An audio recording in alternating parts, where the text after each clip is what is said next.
an audio recording as well. So there's going to be, there's going to be some potential replay of this. You have to bring this in your hand. There's seats up here. So come on in. Yep, there's some seats up here as well. Come on up to the front, guys. Yep, we got empty seats here. We're about to get started. Make sure you get in the water. We got 4 here, guys.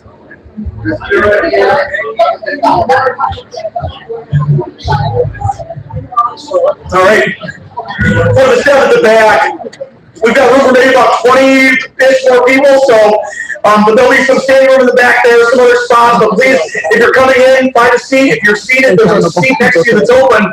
Please just move over so we can fill right at the ends here. Yeah. Really appreciate everybody. Hey, how's it going? Yeah.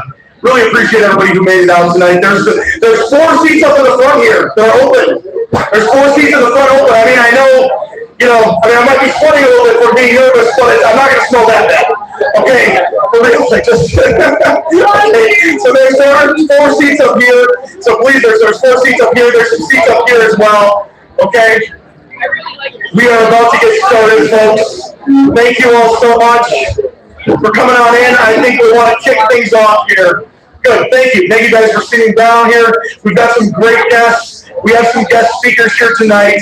But for real, I think the first thing we should do, we should do a couple first things, but one of the very first things that we should do is you all should give yourselves a round of applause for showing up and caring about that.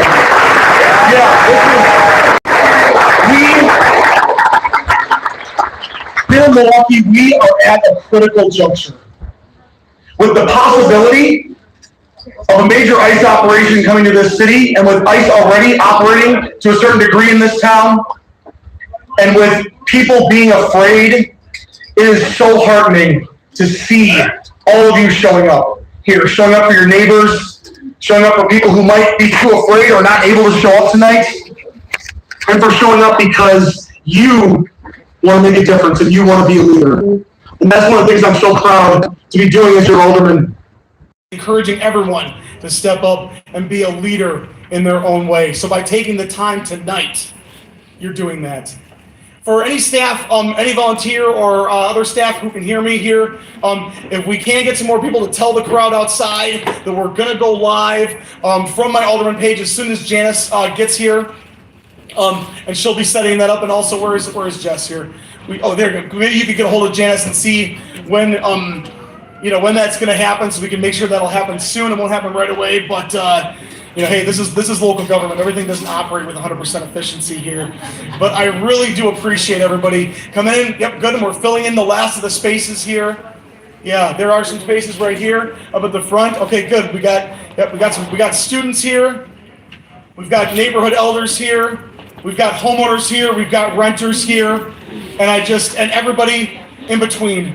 I just am seriously, at the risk of sounding too sappy, I really do appreciate all the effort that you guys are putting in, because we want to see a different world right now than what we're seeing. I think a lot of us are agreeing with that. But we are going to open this up to public comment. I want to hear from you as your alderman. I'll just kind of lay out the ground rules and expectations that we're going to have, right? As the alderman, as an elected official, we're going to allow people some comment time. We're going to allow for a public comment. First, we're going to have some guest speakers, but then we're going to have public comment in the open mic. The public comment mic is right over there, right? There will be, I believe there was a timer being set up. Is that? Oh, okay, that's perfect. That is perfect. So what we're going to do for our main speakers, we're going to give them 10 minutes, and then for our individual members of the public, we're going to give them 2 minutes, okay, to speak. Brevity is the soul of wit, right? And in your public comment, you can ask a question if you'd like. You can make a comment. You can offer a resource. I know there are people who are up here who are ready to get in line and offer resources as well. And I just really appreciate all of you here. Thank you all so much. We have community organizations that are here present in this room that want, when you leave, you to sign up for something and take action. I want this town hall to kick off the East Side and River West being ready to stand up for our immigrant neighbors, right? Woo! You can applaud for that.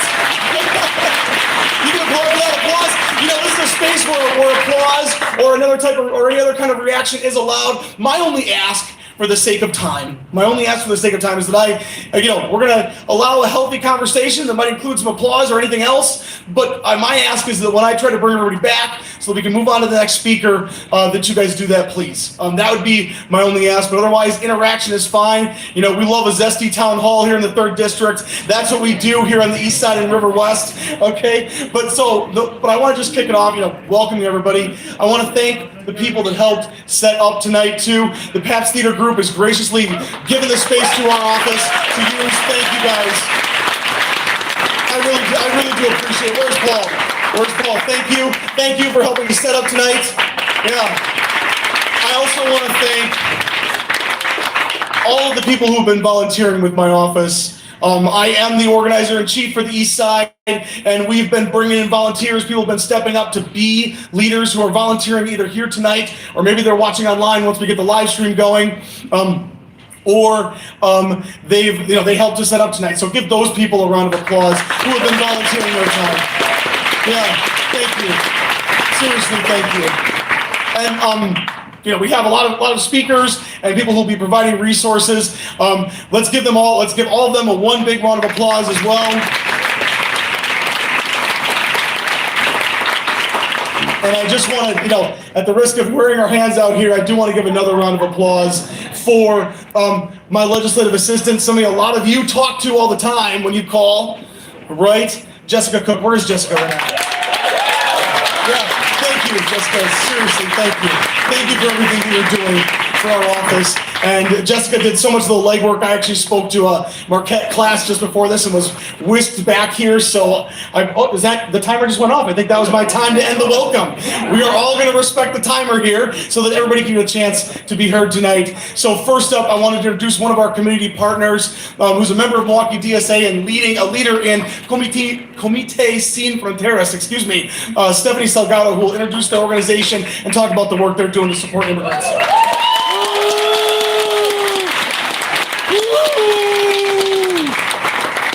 Good night, everybody. Thank you for being here. My name is Stephanie. I am an organizer with Comité Sin Fronteras and also Milwaukee DSA. I'm also an immigrant that is not afraid of ICE.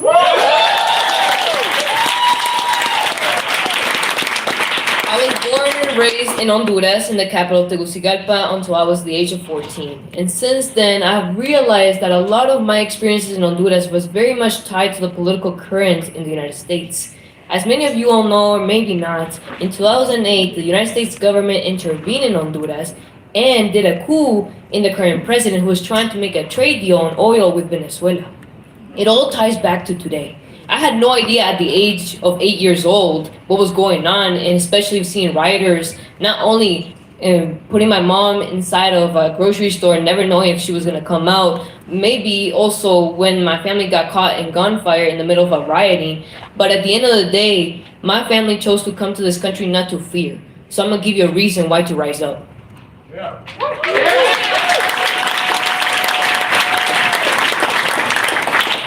Comité Sin Fronteras is a community-led group of immigrant organizers and also allies and abolitionists who truly believe that only we protect each other, not the police, only us. Yeah.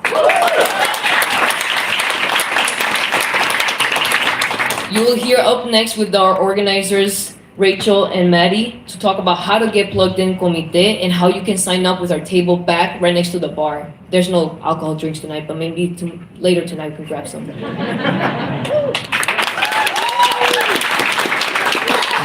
everybody, I'm Rachel Idabuff. I teach history at UWM.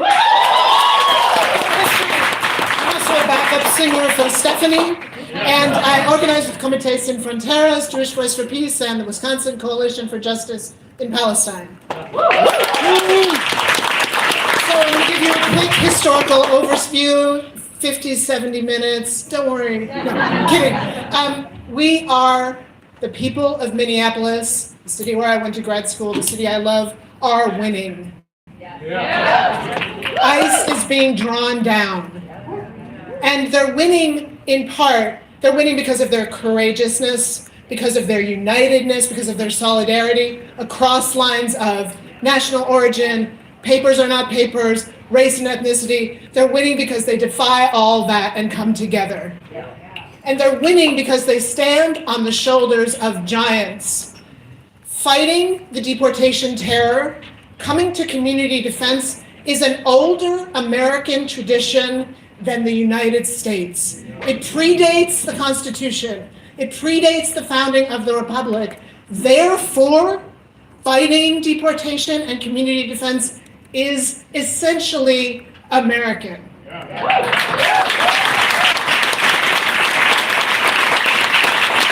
I gotta say, I have the words of El Conejito Mal running through me right now about what an American is and what isn't, right? He said it beautifully at the Grammys last night. But what that means is ICE is un-American. ICE is fascist. ICE undermines democracy. We stand together for democracy. Side note, and then I'll let Maddie talk about logistics. Historically and legally, immigration is the purview of the United States Congress, not a fascist dictator, not a bunch of unappointed gun show freaks. ICE is not American. Congress is supposed to regulate immigration. So, I call Tammy Baldwin every day. Like, no, Tammy, that wasn't what I meant when I said defund ICE. It's good that you're opposing, but we mean abolish every day. Because these folks are not doing their jobs. We are here to do the work because that is our tradition, and we will do the work, and we will protect ourselves, and we will protect our communities, but they are not doing the work to make decent policy. Thank you.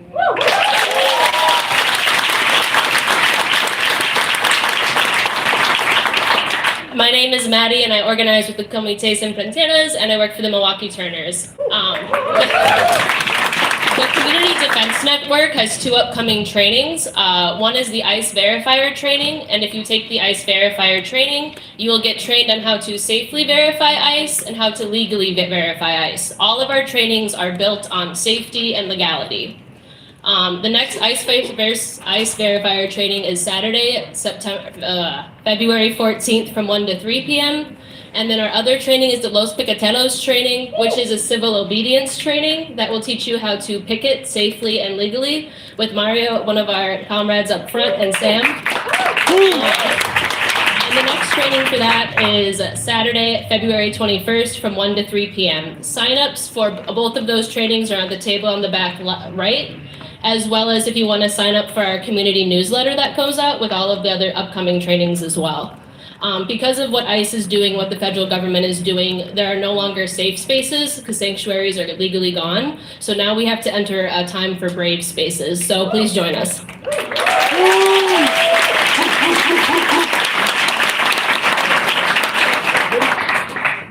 Yeah, let's give another round of applause for coming to Super Bowl.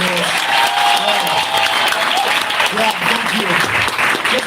Just a couple housekeeping things. I did forget to mention when I kicked things off that bathrooms are over here, just to my right, down that hallway. If you need to use them, please do. I believe we have maybe and are we going live now? Okay, great. And anybody who's volunteering, if you're able to step out and let some of the people outside know that we've already launched live from Alderman Alex Brower, that Facebook page. That'd be great. Or if you guys know anybody outside as well, I should have booked the Bucks Arena here for this. I mean, that's how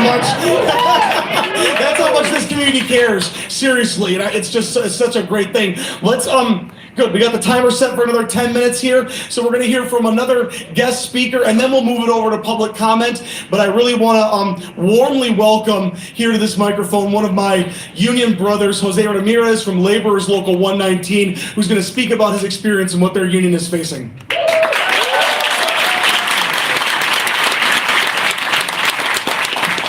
Don't mean to correct, but Local 113. I'm sorry. 113. Good evening, everybody. My name's Jose Ramirez. I'm a business agent with Labor's Local 113. We're located on 63rd and Appleton. We're a labor union through the Milwaukee Area Labor Council, which is the umbrella union in the city of Milwaukee. One of the things, and Alex, I appreciate you for giving me the opportunity to be here and speak today. I'm going to tell you guys a little bit about myself and kind of how I got into the labor movement, and hopefully it inspires you guys, because at the end of the day, if you're in a union or not, You know, let's start working and talking about organizing your workplace, right? So I'm 28 years old. I was born in Mexico. My parents brought me here when I was about 4 years old. I don't remember any of these things. And we first landed in a small town in Iowa called Storm Lake, Iowa. Oh man, Jesus.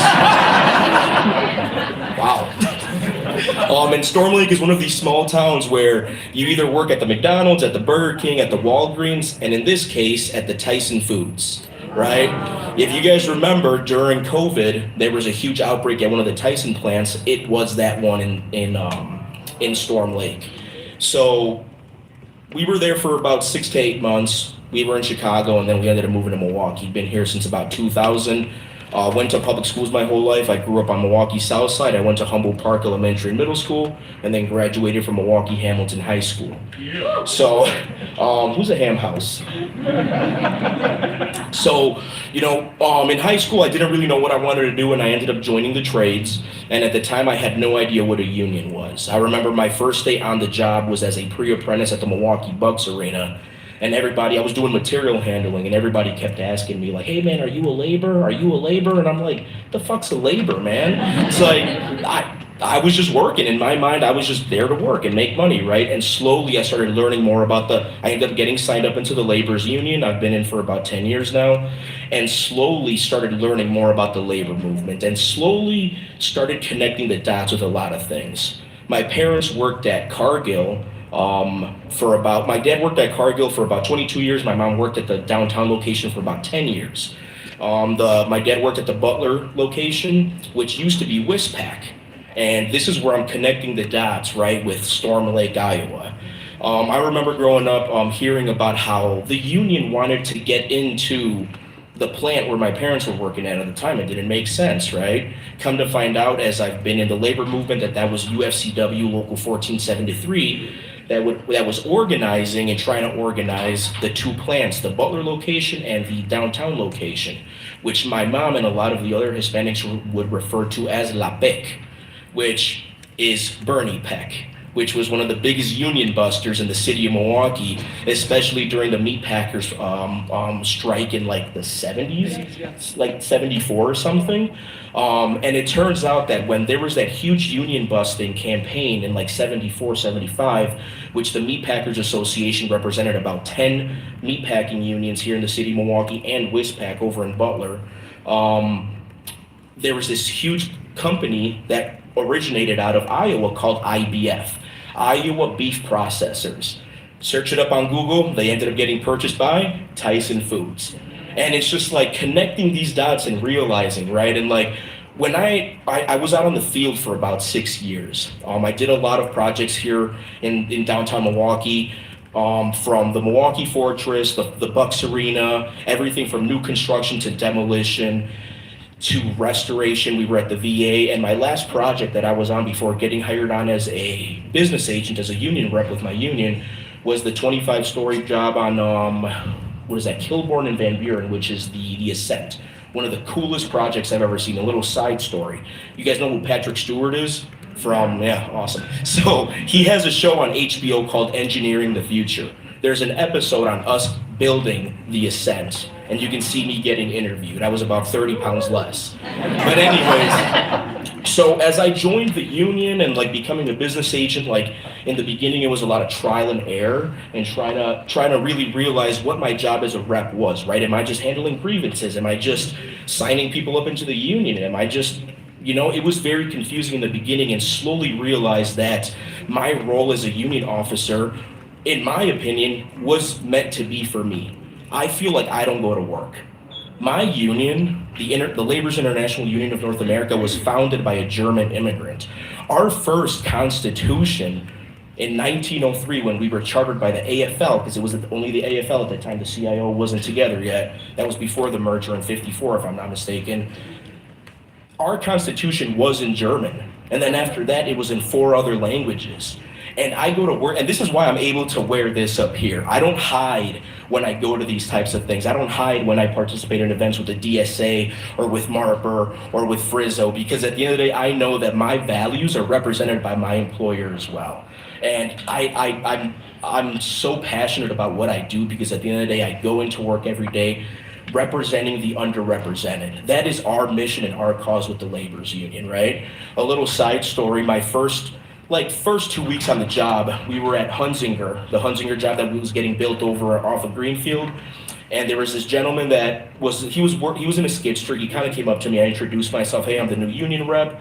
And one of the things that he said to me was like, finally, somebody that looks like me. And I'm like, holy shit, dude, like representation truly matters. Because I saw my dad in him and he saw his kids in me. And being able to continue to work towards liberation within a very conservative workforce in the building trades is the end goal, right? The pathway to liberation is not the same for all, right? But at the end of the day, liberation is the plan. Liberation is the end goal, and we have to continue to seek that, right? I'm gonna steal Ian. Where's Ian at, dude? I'm gonna steal some of your words, brother. He said something at City Hall the other day. He's like, put your ego aside. Let's put our fucking egos aside, man. Let's start working together, brother. Let's start putting our egos aside. Join one of these community organizations. Join one of these grassroots organizations. Have it be Comite, Frizzo, Marper. I'm the president of the Milwaukee area LACLA chapter. LACLA stands for Labor Council for Latin American Advancement. We're a national organization that our mission is to educate, mobilize, and empower the Latino workforce. And we continue to build from there. I'm honored to be up here and to be able to continue to work towards a better future. But, you know, one of the things that I want to say real quick, and no offense to the boys in blue over here, right? When we talked about we're our own safety net, right? The labor movement, let's see how much time I got left. I got enough time to talk shit. And Alex knows me pretty well and a couple of other people in here. I got a laundry list of grievances against the Democratic Party, right? Yeah. We can bitch and moan all we want about the Democratic Party, but let's continue to empower our people, right? Yeah. These politicians love to wear our hats and our shirts at Labor Day, and they love to say that they're pro-union and pro-labor. And they shit the bed time and time again, right? Let's continue to empower our people, because a politician's not, no offense, Alex, a politician's not gonna be able to tell me that he knows what it is to be pouring concrete in negative-degree weather. A politician's not gonna be able to tell me what it is to be wearing a Tyvek suit all fucking day doing demolition and abatements, right? We know what we suffer. We know what we have gone through. Let's continue to empower our neighbors to step up into these leadership roles, have it be at the local level, because at the end of the day, change is made at the local level, right? And we're our own safety net. We have to continue to be our brothers and our sisters' keepers, right? If we think about the Battle of the Overpass in Dearborn, Michigan, when there was a huge strike at the Ford plant, and the Michigan governor sent out the Michigan National Guard, right? Or the Hormel workers in Austin, Minnesota, when they went on strike, and they were also met with force, right? At the Bayview Massacre, at the end of the day, and again, no offense to these gentlemen over here, at the end of the day, push comes to shove, the police is gonna side with the ruling class. So we are our only keepers, right? And I got a little 50 seconds, I'm good, right? One of the things that I talk about all the time, dude, I'm 28 years old and I aspire a lot of things, right? I still live in the city of Milwaukee. I don't dream with this white picket fence bullshit out in the suburbs. I love where I live.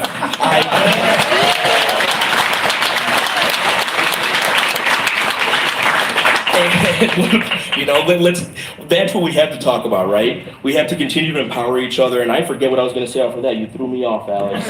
But no, I appreciate you guys again for giving me the opportunity to be here. If anybody needs my contact info, I have my contact info with me. Like I said, we're very involved with the Milwaukee Area Labor Council, with Comite, with Voces de Frontera. I mean, wherever you would like to start, but start somewhere, right? I tell my friend all the time, quit being a keyboard warrior, bro. Like it's cool, man, keep posting on your Instagram and this and that, but, right? Thank you, ladies and gentlemen, I appreciate you.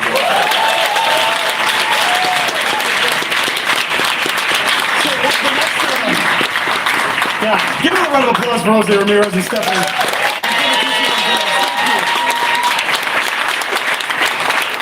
Thank you all so much. So we're gonna have other speakers as well tonight. And we have a bunch of people up here to be able to answer questions and more to our program.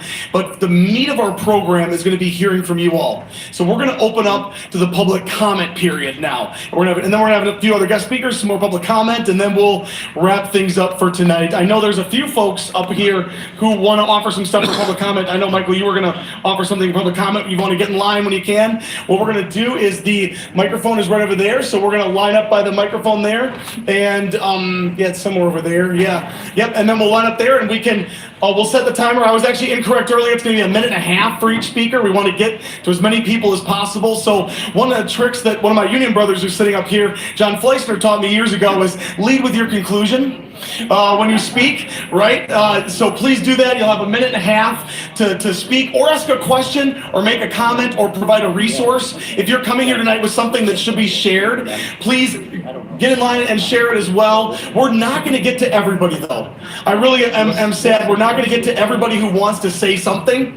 But here's what we're going to do. I do have a volunteer in the audience who's taking, at least one, who's taking some notes on resources that are shared and, trainings that are coming up, all that stuff. We're going to compile all those things. And if you want to find me or one of the other volunteers afterwards to connect with them so that if your resource doesn't get shared, it can be shared with our office. We're going to send out one of our e-notify messages to all of our constituents and the people who are on our e-notify list. And if you guys know me, you may know that I added every single registered voter who had a valid email address on their registration to that in District 3. So some of you have been receiving those messages, even if you maybe didn't sign up for it. But it's civic engagement, right? So that's what we want to do. But we'll go to public comment. I'd ask if you want, please state your name. Yeah, and Michael, actually, why don't we have you jump if I'm speaking to them. Yeah, no, if you want to go on the public comment line, please. I'll have everybody go over there. We'll get you in like number 2 or 3 in the line. Thank you, Michael. Appreciate it. And yeah, thank you so much. Yeah, we could just maybe a couple people back, give Michael Mason the spot there, and then yeah, we'll start the timer, and you'll have the timer to ask the question, make a comment, share a resource, anything that you want to bring to the assembled people here at this town hall. And then after that time is up, I'll ask you to stop talking, and then we'll move on to the next person. Or if you have a question, I can answer it. Or there's several people here who are available to answer questions from different organizations. We haven't even gotten to Turner's yet. They'll be speaking later. BOCES is here as well. There's representatives from the Milwaukee Police Department to answer questions that you might have as well too. So if you don't mind stating your name and your comment, please go ahead. Hi, thank you very much. This is terrific. My name is Eric. I'm from 3 blocks away from here on Prospect. I am a member of Indivisible. I'm a BOCES volunteer, a verifier. I've been involved in a lot of things. And I agree that we should all be involved locally in building solidarity. However, it annoys me no end when politicians in this city put it back on us and don't take responsibility. The police chief said there's no plan. Yesterday in the Sentinel, they were saying, maybe we shouldn't say anything. We don't want him to know about us. Trump is a bully, and he's going to come after you. The more quiet, the more you look at your shoes, the more you bend the knee. So I'm worried about our authorities who keep pushing this back on us and don't stand up and are not creative about what they can do. I understand, Alex, that you have judicial limitations, things you cannot do. You can't order ICE. But you can be our advocate within the city government, within the state government, and within our national government. And we really want you to do that. And I have a couple ideas, very briefly. One is in the legal area, right? There's no clarity of what role the police will play when we're out on the streets protesting. This became an issue in Chicago, and it became an issue in Minneapolis. Thank you so much. Yeah, I'm so sorry. The minute and a half is up. I'm so sorry. Thank you so much for those comments. I'll provide a couple in response. But you guys, if you want to give them a round of applause, our town halls that we run are participatory. I'll just say that I'm fully committed to doing every single thing I can. I really appreciate hearing that. If you're a constituent of mine, please drop our office an email if you would like us, and your thoughts about what you'd like my office to do. I appreciate it, and I want to help with other alders to take the lead in fighting ICE. And we'll maybe there probably will be other questions for you guys. I know they kind of brought up MPD as well, so let's maybe get through a couple. Maybe the next question MPD you can answer. That well, there's a little bit of feedback. I don't know what I'm doing here. Maybe you can answer that question then when another MPD question goes up. Thank you, Heather. Appreciate it. Go ahead, state your name and your thought, please. My name's Ann Ritchie, and I live over on Newberry, so I'm in this district. I'm also working with Indivisible, and we have been putting our heads together about some of our concerns about and thinking about what we can do, but also what we want to ask the city to do. Yeah. One of the things we're concerned about is ending both the formal and informal ICE collaboration that the MPD, by the MPD. Although they have a policy that the MPD does not collaborate with federal immigration enforcement unless it involves a serious crime, the reality may be very less clear-cut in any one situation. And two examples that I have seen on the news relatively recently that happened in Chicago kind of are a good illustration where there were times during a protest where the police seemed to be protecting ICE from the protesters, letting them escape tear gas that they had set, or actually facing the protesters instead of ICE. So we think you should have a call-in line or some kind of a hotline if people see that there's collaboration or formally or informally. These things can be investigated, and we think the police department should be investigating that and providing discipline if that happens. Thank you so much. Yeah, and so, and thank you so much for the comment, how our police interact with ICE and when there's a ICE abducting somebody and a protest and then police show up, how that plays out is super important. I'd love to have the Chief of Staff for the Police, Heather Huff, answer questions about the question about police interaction and that SOP specifically. Come on up, Heather. Sure. Good evening, everyone. My name is Heather Huff. I'm the Chief of Staff of the Milwaukee Police Department. I'm here with Captain Teal, who represents District 1, and also Lieutenant Efrain Cornejo. Does anyone need translation services at this moment? I'll do my best to try to answer some of those questions as briefly as possible, because I obviously want to hear from everybody who's at this town hall. First and foremost, on behalf of the Milwaukee Police Department, please know that we are here to serve all of you. We are your department, and you are our first priority. So I want to make that very clear. That's a message from the chief. We serve this entire community, and that's all the residents who took the time out of their evenings to come to this meeting, and we're grateful for that involvement. I will do my best. How's the timer counting down? Yes. Oh, Heather, go ahead. Oh, okay. Heather will be brief. Okay, I'll try to be really quick. Just a few things. I did bring copies, a summary of our SOP. It is our policy that we have to abide by in our interactions related to immigration. Very clear, we are not in the business of civil immigration enforcement whatsoever. We don't ask anyone their status, their immigration status in the work that we do. And so if you could help us spread the message that victims of crime should always feel comfortable to come to the police department. If they've been victimized, we will never ask immigration status. We've tried to spread this message. We've partnered with Daryl Moran and others to spread the message. We are not in the business of civil immigration enforcement. Another thing I heard is, how do you hold the Milwaukee Police Department accountable? We do have an oversight body. It's the Fire and Police Commission. And any person here who has any concerns about what we do, including our interactions in the event that ICE comes as a surge to Milwaukee, should file a complaint with our oversight board. They're an independent body. They have a website where any member of the community can file a complaint. And so I want to make that very clear to you. If you feel like we're not doing what we're supposed to do, if we're violating our policy, we want to hold our members to account, and that's always available to you now and in the event something else happens in our city. So I think I try to be really brief. So let me just, I think there was another piece of that question that I think would be great if you could clarify, which is what exactly, where we're thinking in terms of the department, there's an ICE abduction occurring and there's protesters at that. Who are the police going to be protecting in that scenario? And how is that going to play out? I think people are very interested in knowing that. So first of all, we are navigating this crazy world like every one of you. And we are an institution, yes, but we're made up of people, and we're trying to get our arms around this. I know there's a Wisconsin Examiner article that says we have no plan. That was actually inaccurate. One, our policies are guiding principle. Two, we have been in constant communication with officials on the state, local, and national level. The police chief is in constant communication with other police chiefs across this country as they're navigating this crazy world we live in.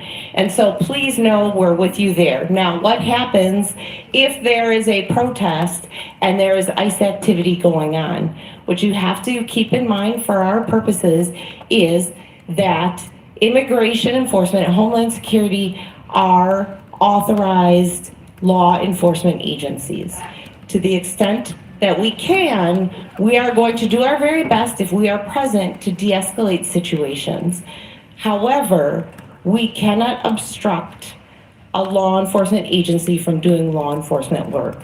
There are many people here that have resources for you to talk about how you can protect yourselves in protest situations and what are the best practices. I encourage you to seek those people out. I also encourage you to go to the Common Council's website.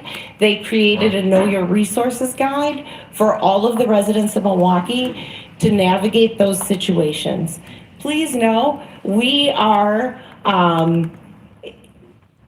in a situation ourselves. We are there to enforce laws. We are there to make sure that people have their constitutional rights to free speech. But we also, as an agency, cannot obstruct another agency from doing their work. And so with that, I encourage you to seek out those resources that are available. So there's going to be further questions about that too. Yeah, there'll be further questions as well. I'd like to get to some more folks in the public comment. I did note that question that was asked in the front here. Well taken. I think we'll get it another chance when we have the MPD up here regarding that. And if you don't get a question asked by anybody who's up here, like, drop a line to our office as well, alex.brower@milwaukee.gov, and we can work to get that addressed. Here's the dynamic that's going on in Milwaukee and Milwaukee government, if you're not aware. The Milwaukee Police Department, in effect, does kind of act as a semi-autonomous portion of government currently. I don't support that statutory framework. I want it repealed. That was the police department was granted more independence under a deal that our mayor made with the legislative Republicans called Act 12 that went into effect. That also is what allowed the sales tax. So there was some benefit in that law financially to the city, but the pound of flesh that Robin Voss extracted from the city of Milwaukee was granting more autonomy to the Milwaukee Police Department, taking some power away from the Fire and Police Commission. But one thing that can be done that I'm very curious from people, and if you don't get a chance to say it out loud here, drop it in an email to my office, is to what extent you would like me as your alderman to consider one of the things that happened out of Act 12 was that the Common Council can now amend standard operating procedures of the Milwaukee Police Department. So that is something that, unfortunately, the standard set in the statutes in the Act 12 deal is a 2/3 vote of the council. So it won't just be, I can't just will it into action, right? But like, that's something I'm curious about, is if you're seeing it, and I do appreciate, Heather, that you brought that SOP. We can get that to you as a constituent as well. SOP, for those that might not be aware, is a standard operating procedure. We can get that to you as a constituent. Those are all public documents. And if you feel and want to suggest revisions to those documents to our office, that is something that we're open to considering about how there is one for dealing with immigration and customs enforcement as well. So I just want to put that out there. And I know there were some other questions as well, but I want to get to the next person. Please go ahead. Hello, my name is Joe. Thank you, Alex, for organizing this and everyone else distinguished guests, hello. I'm a member of Indivisible South Shore like Eric and Ann. Basically, since there's so little time, we're talking about, we know ICE is coming, and we know that, at least we read in the paper, it doesn't seem like the city is doing much to prepare for them coming. Our group has been doing some research, and we've been preparing for them coming, and we'll continue to do that. But we have some positive suggestions. And so, for example, with the police, this issue about them, their laws, certain laws that they have to follow, but there's also this informal, they're helping ICE informally. And that's something that we have to consider, that police has to consider. But for example, when they are doing crowd control, they're controlling the protesters, and ICE is collecting people and arresting them or doing whatever. It's doing whatever they're going to do with them, but harassing them. And so that is an informal thing that has to be considered. It's affecting all of us. I had some. I lost it. Some other things there's important for us. Thank you so much. Really appreciate it. Yeah, and just everybody remember, when you get up, I know a minute and 30 seconds is so little time. Lead with your conclusion, provide some examples, have your comments prepared. Please, Michael, go ahead. Hi, I'm Attorney Mike Nastelman. I've given kind of the same speech as I did with the Hispanic Chamber of Commerce. If you or your loved ones or friends end up getting picked up by ICE and you have children here or others, there's documents that you can prepare in advance so that someone can take care of your child. It's called the Power of Attorney Delegating Parental Authority. Alex has those. I emailed them to him today. Some of the documents are in Spanish. There's another document that should also be filled out. It's a Power of Attorney for finances. So if you designate your friend or somebody who's here to take care of your business, right? They can go to your bank, they can pay your bills, they can oversee, if you have issues with your house. And it's very important to have this in place because you never know what's going to happen. And most importantly, you want to make sure your kids are taken care of. So that is it. Thank you so much. Yeah. So just thank you so much, Attorney Mason. Just to clarify, so you've sent those documents over to our office, so members of the public here can drop our office an email or drop our office a line, alex.brower@milwaukee.gov, to receive copy of those that they can fill out and give to people they care about, so that if they are, in the horrific case, abducted by ICE, they can have options legally available to them as well. So thank you so much for offering that. I know you've been doing a tremendous amount of work, to get those documents together. Thank you so much for putting this tonight. We really appreciate it. Next up. Yes, my name is Chris Lennon. I'm from River West. Following kind of what Michael was talking about, are there organizations that are putting together a foundation of support? In Minneapolis, we're seeing that they're asking for people to deliver groceries. They're asking for people to walk children to school. What organizations are those, and how can we get involved? Yeah, thank you so much. Great question here. I'll turn it over to Emilio from the Turners. Hey, Chris. Thank you, beautiful humans. Repeat after me. Fuck ICE. All right, now I feel better. Yeah, there's a large coalition. You're not the only person to think about this. The Turners are happy to operate in partnership with Comité, with Voces de la Frontera, with Indivisible, and probably 150 other groups across the area. There's an ICE out of MKE coalition, which has given this thought for months. It's broken down into different buckets of support, whether that's mutual aid, legal representation.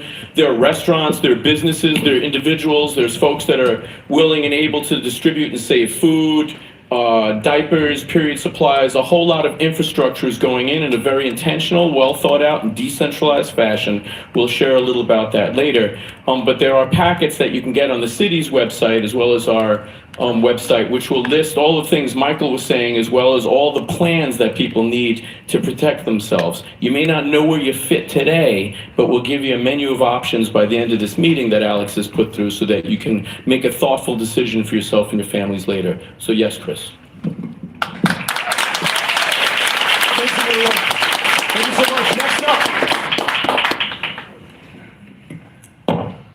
It's a little hard for me to stand. My name is Dr. Victoria Fetter. I was born in the south of France in 1941 when my family were fleeing Nazi Europe. We fortunately got down through France, Spain, and Portugal, and Canada offered us a visa, so we ended up in Ontario and Hamilton. My father was a Marxist, and when I was 6 or 7 years old, I spoke about the struggle of the proletariat. By the way, I wanted to say that I was very thrilled with Mr. Ramirez's eloquence. You are special. So we were immigrants. We were displaced persons. I'm grateful to Canada for their hospitality. It was not the United States who accepted us, it was Canada. And I ended up in Milwaukee when a new bride, and I guess I'm a member of the Democratic Socialists of America.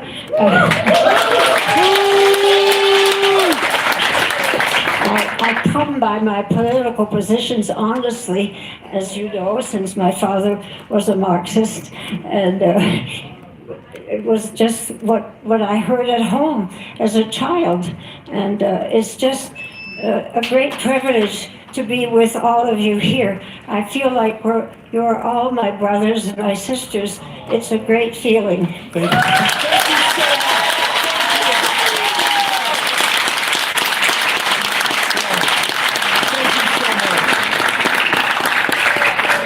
Really, thank you so much for those comments. That was exactly what this group needed to hear. Thank you so much. And next up, I know we have a resource, another resource, the one that's going to be offered here is skipping in line. Thank you to those in line for letting this resource come forward. Yeah. Hi everyone, my name is Lul and I'm the Executive Director of Somali Resource Center, the only Somali Community Center in Milwaukee. And I first want to say thank you to everyone that's here to see support and to see everyone coming out to actually, stand next to each other. To stand with each other is very important to the Somali community, so thank you to everyone. Another thing, we are currently helping lots of families that's not able to come out because they're afraid. We're actually partnering up with Hungry Task Force currently to make sure that they have supplies and food. We are zero government funded, we are zero state funded, so everything is from just community members. And we would appreciate any kind of support, but if you guys know of other individuals in the community that also need resources, needs food, any kind of supplies, we're willing to help out. And we also need everyone else's help. Our brochures are in the front, and if you want to shoot us an email, give us a call, we're more than happy to hear everyone else out too. So thank you. Thank you so much. Thank you so much for offering that. Thanks for waiting, Bridget. Go ahead. Hi, Alex. I'm Bridget Maniaci. I own Good Land, Home and Goods on Downer. I thought it was a very simple thing that I thought I would just make whistles available in my shop, and within an hour I had CBS 58 calling me and the message boards were blowing up. And part of this is coming from my background in politics and seeing friends in other places, especially up in St. Paul and Minneapolis. There's some echo here, sorry guys. So what I'm looking for, because if you're seeing what's happening there, the shooting unfortunately happened in a strip of a lot of little boutiques up in the Twin Cities. You're seeing a lot of business owners being that one stepping forward saying, you cannot come in here. I need a resource guide. I need clear definitions. So I don't know if that's working with Evan in the city attorney's office. I would like some really formal guidance so that if someone shows up on my door, I can say, you cannot be here and here's why. I need really clear guidance. Also, listening to everyone here, there's so many people who want to help. We need a central website, platform, guidance, I leave that to you and your colleagues and city staff. I don't know if Madison or other cities are starting to build some of these resources for Wisconsin's legislative framework, but the more clear guidance, that's what I'm seeing from friends in the Twin Cities as everyone is trying to build this airplane in real time. So we can talk more offline later. Thank you so much.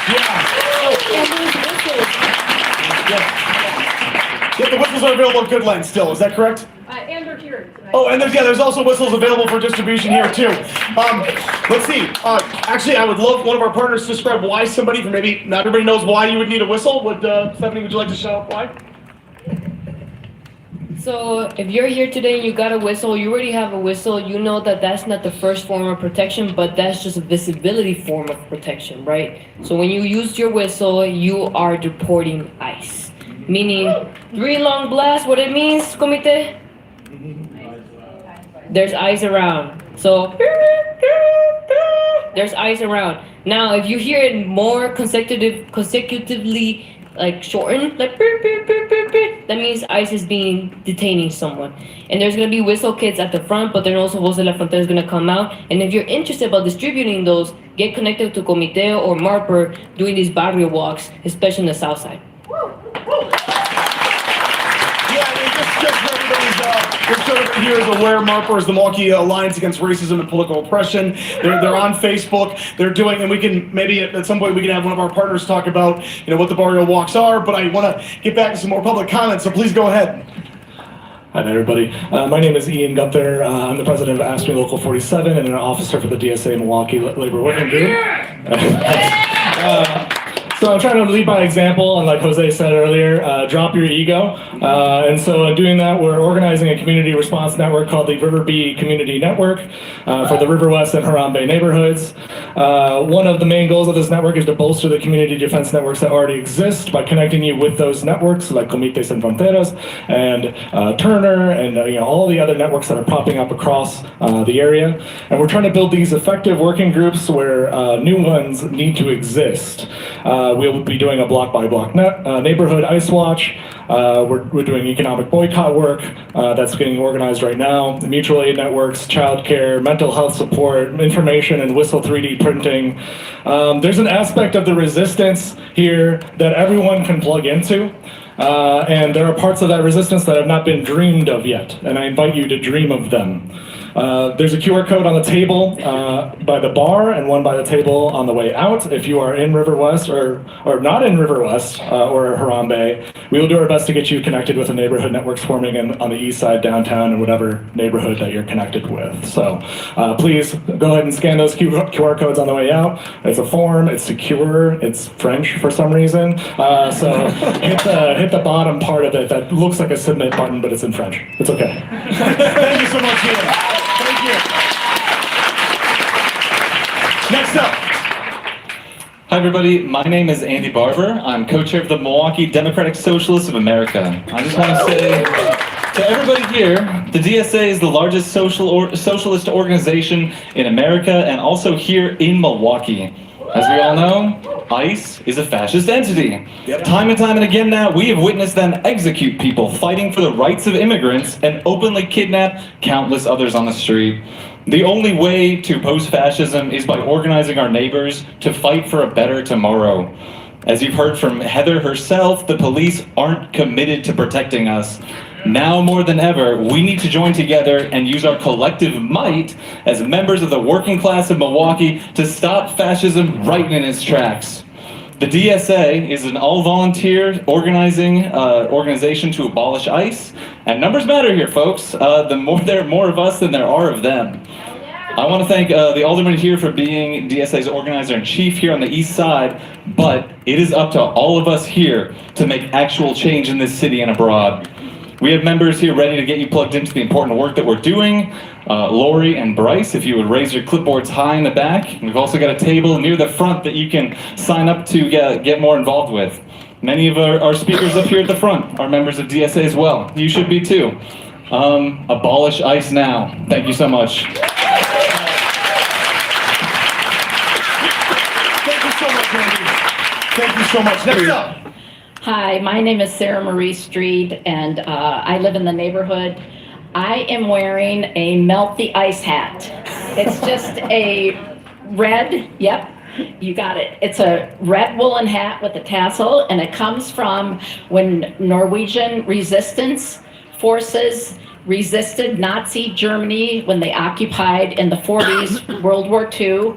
They could identify each other by wearing these hats. So go ahead, there are patterns online, and I just want to shout out for my neighbor and friend, Carol Kane, who's back there. Stand up, Carol, who knit the hat.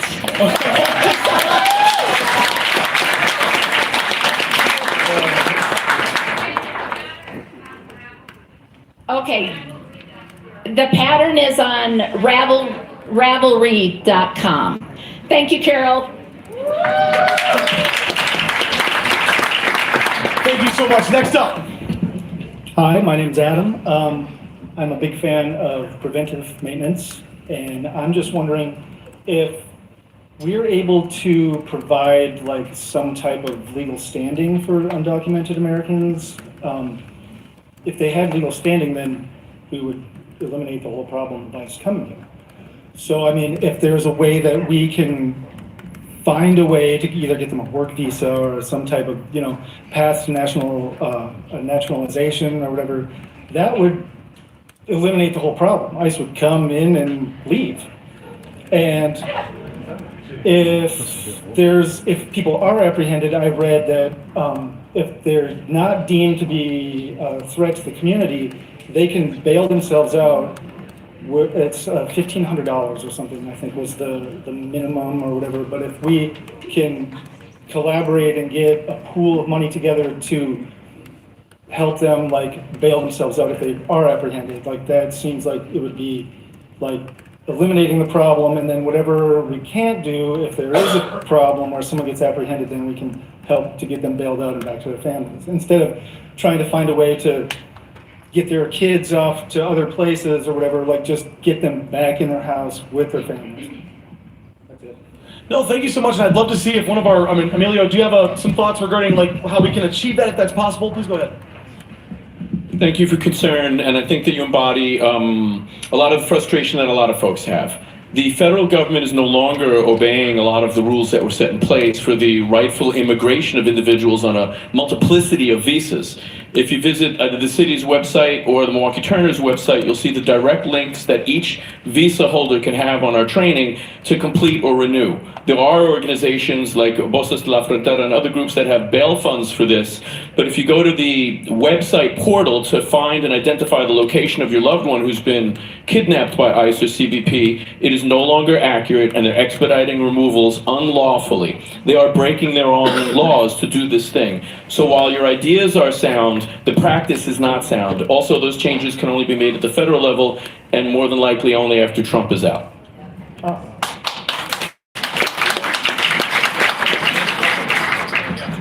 Yeah, thank you so much, Emilio. I hope that answers your question. Wanted to forgot a little bit of housekeeping here. If you do have a mobility issue and you're here in the crowd today, we do have a volunteer who is willing to bring a microphone to you, and we can get you, or they can kind of note a place in line. And Jake, you can let me know when that person's spot is up, and then we can get anybody with a mobility issue who can't stand in line, a chance to speak as well. We wanted to make sure that was up. So Jake, would you just raise your hand again here? And maybe do you want to? I think there was somebody who's raising their hand back there already. So anyway, just want to make that offer, but next up, please.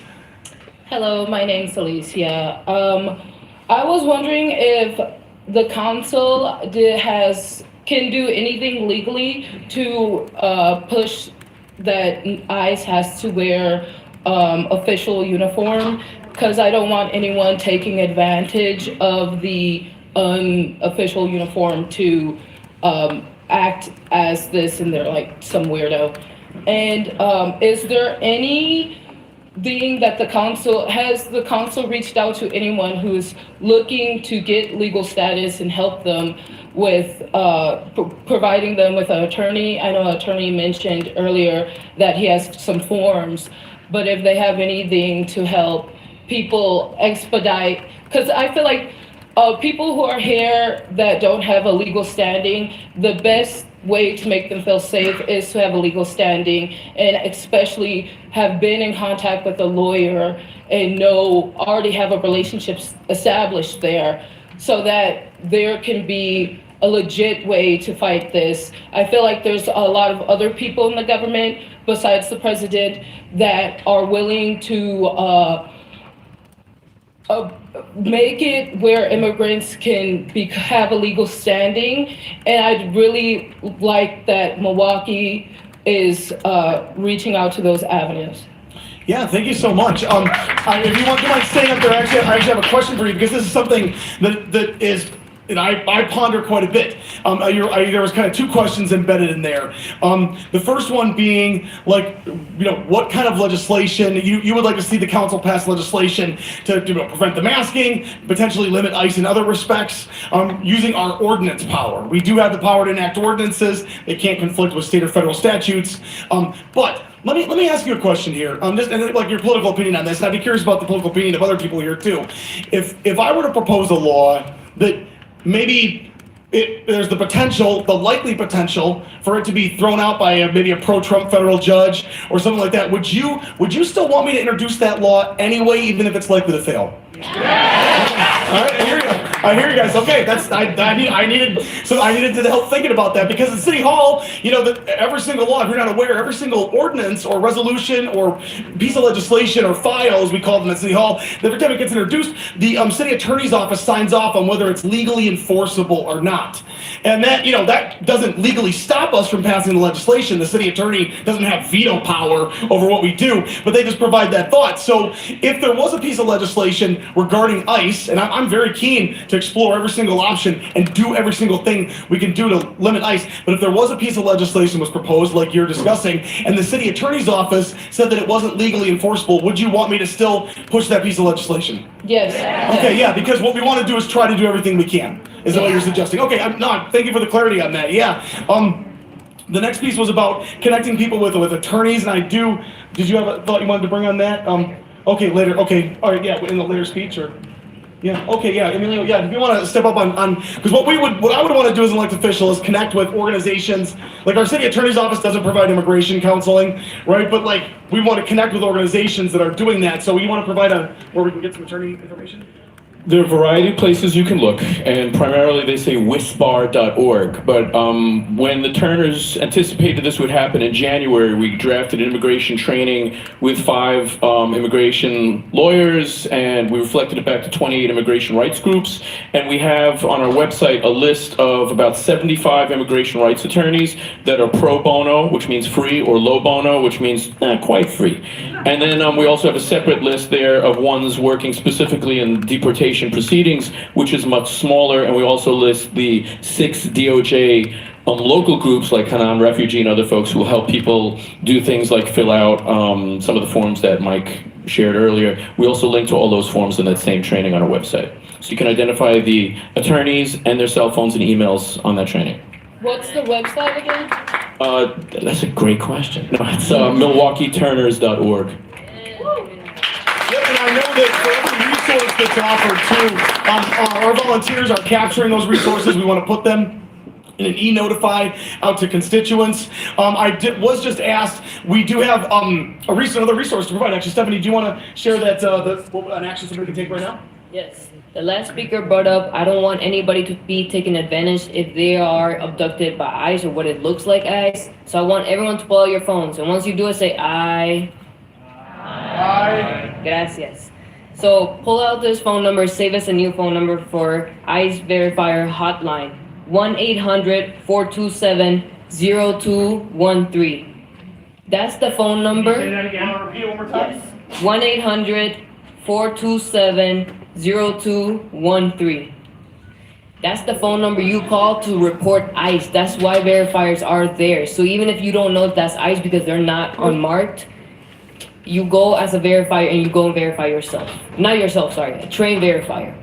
One more time, the number? 1-800.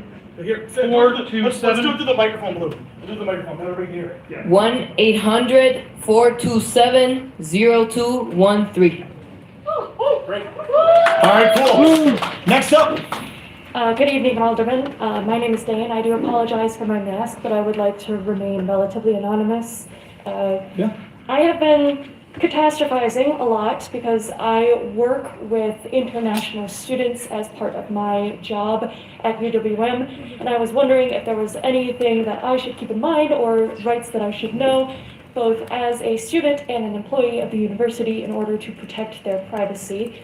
Secondly, I was wondering, although I have heard that ICE has been active in the fringes of Milwaukee, I would like to know that if there are any specific areas where they have been active, where we should be aware of them, if anyone has been abducted, and where we can support them.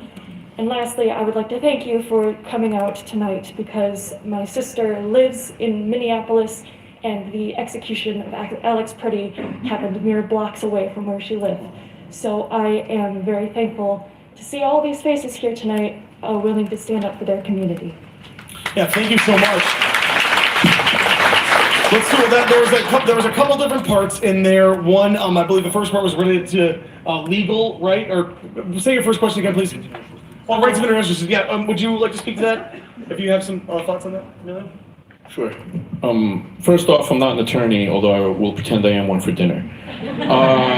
Yes, we're happy, and we did this during Trump 1.0. We will come out and do free trainings for all of your students, and we'll bring immigration attorneys and put them on for your international students at any university. Just let us know. Cost you a cup of coffee. There are a lot of rights, and many of them are already enumerated on that same website I gave, MilwaukeeTurners.org, in a section on students, and it also lists the safety policies, and there's how-tos protect your schools, whether it's MPS, a private institution, a bar, or campus. And so we'll come out. It's very complicated when you bring the students because they're all on different international visas, and they may be in multi-status families, and they'll have interesting specific questions. So you'll need to have immigration attorneys who can answer those when you do that. Thank you. Well, that's great too. And I do also want to shout out for those at the UW. There is a group, the Young Democratic Socialists of America, that has just launched a sanctuary campus as well. Where's the YDSA crowd? Yeah, so they've launched a sanctuary campus as well, a campaign to call on the university to provide sanctuary for individuals as well. And your last part of your question was around connect. What was that last part of the question? If there are any active places that ICE has been targeting.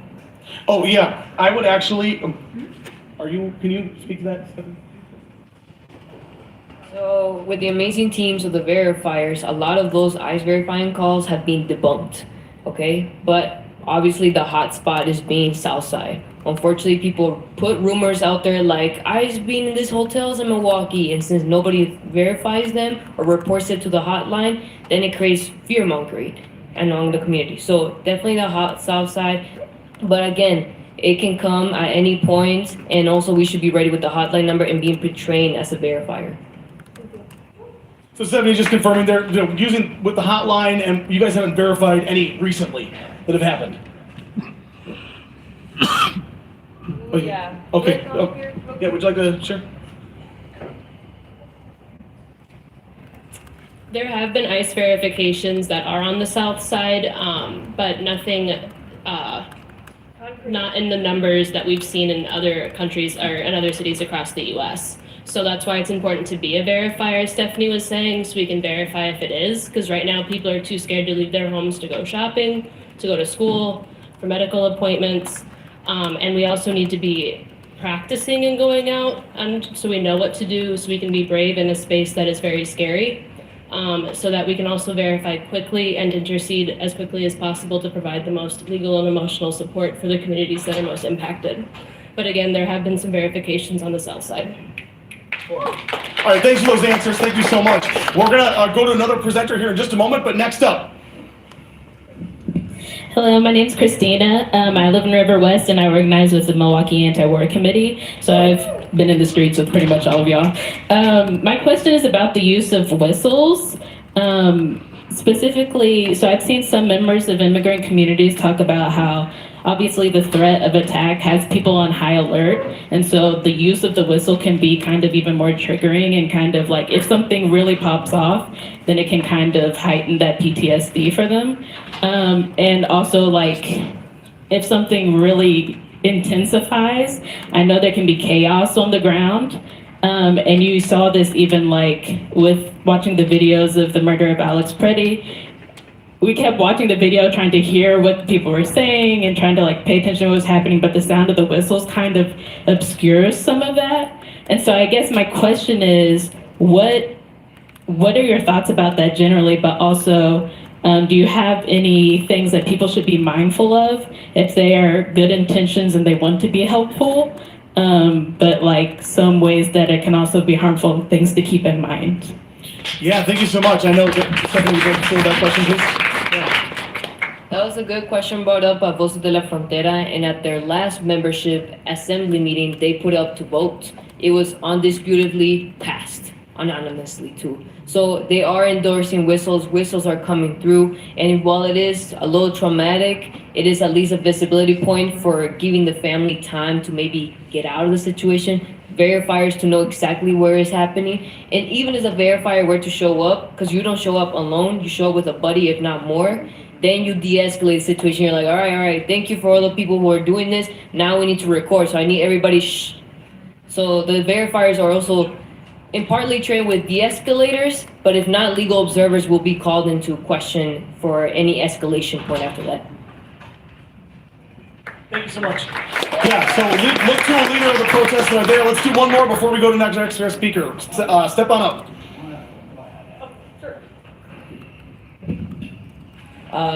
My name is Marlo. I live in River West, and thank you so much for being here today. My question is more for my fellow neighbors here in the crowd. I have worked as a daycare teacher and a reading tutor for MPS, and something that I know and the kids know is that an authority figure can command you to do something, they can encourage you to do something, they can coerce you or punish you, but they cannot make you do anything. That's why sometimes it can be frustrating to work with kids, because you have to really get down and talk with them. Something that I've been wondering and thinking about is, should we respect the law when ICE agents don't? Legality and morality are two different things, and ICE is denying immigrants legal counsel, arresting journalists, and trying to use Alex Preddy's Second Amendment right as a justification for his murder in the streets, when that is something they have been claiming to uphold for years. I have had my own civil rights and constitutional rights violated by Milwaukee PD on June 2nd, 2020, when they tried to pass off a soft disposable plastic water bottle as Molotov cocktails at a peaceful protest. And so my question for you all is, should we follow the rules that they are not? Why are we holding ourselves to a standard that they are not holding themselves accountable to? And I just want to really encourage you all to be brave and not allow injustice to continue in our streets. Thank you so much.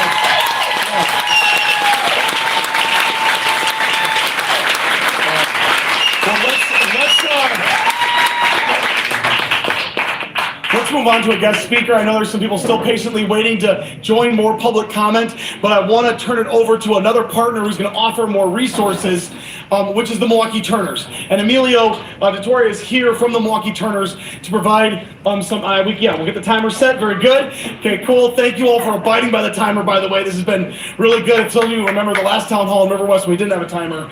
Yeah, but anyway, so Emilio, why don't you share what your organization is doing, please? Thank you. My name is Emilio, and I'm with the Milwaukee Turners. I'm excited to see all of you. I put on my Good Black Sabbath t-shirt just for this occasion. I'm going to speak very quickly, and I have a nice Brooklyn, Queens accent, so I apologize. We may need those interpreters after all. We've been here for 173 years. We're actually 2 years older than the Milwaukee Police Department. We provide a lot of services, and we've risen up again for this opportunity. We were the first secular group to ban Nazis in the state of Wisconsin. And we were founded by refugees and immigrants and abolitionists. We were the folks that helped break out Joshua Glover, and we provided the armed bodyguard for Abraham Lincoln for his inauguration, not theater night. What we're going to talk about now are practical things that you all can do. The most important thing to remember is you have to maintain calm. And I know that's really difficult. I'm going to ask you to be brave. Why? Because a lot of us aren't necessarily going to be the first person impacted by this. And so when we excitedly share, oh my God, there's 200 rooms in the Hilton and blah, blah, blah, we're actually creating trauma and making people not go to school and not go to church or temple or mosque or any of the things that they need to do. So the first thing to do is to be sober and call that 1-800-427-0213 number that our friend Comrade here shared earlier. We're all working in coalition. Like Ian mentioned also, we're separating our ego from this because the only way we can be victorious is by standing shoulder to shoulder with one another. And some of that shoulder to shoulder means that we're going to have to provide mutual aid, we're going to have to provide support, we're going to do things like join Migra Watch, we're going to deliver food, we're going to help people shelter in place, we're going to bring stuff to them, and we're going to make sure that we're going to do all the research that we need to do to ensure that county law enforcement, city law enforcement, state law enforcement obey and enforce the state statutes, which do mandate that they can arrest or ticket or detain federal immigration agents or law enforcement that are breaking the law. You can ticket a drunk, you can detain someone who's shoving a civilian.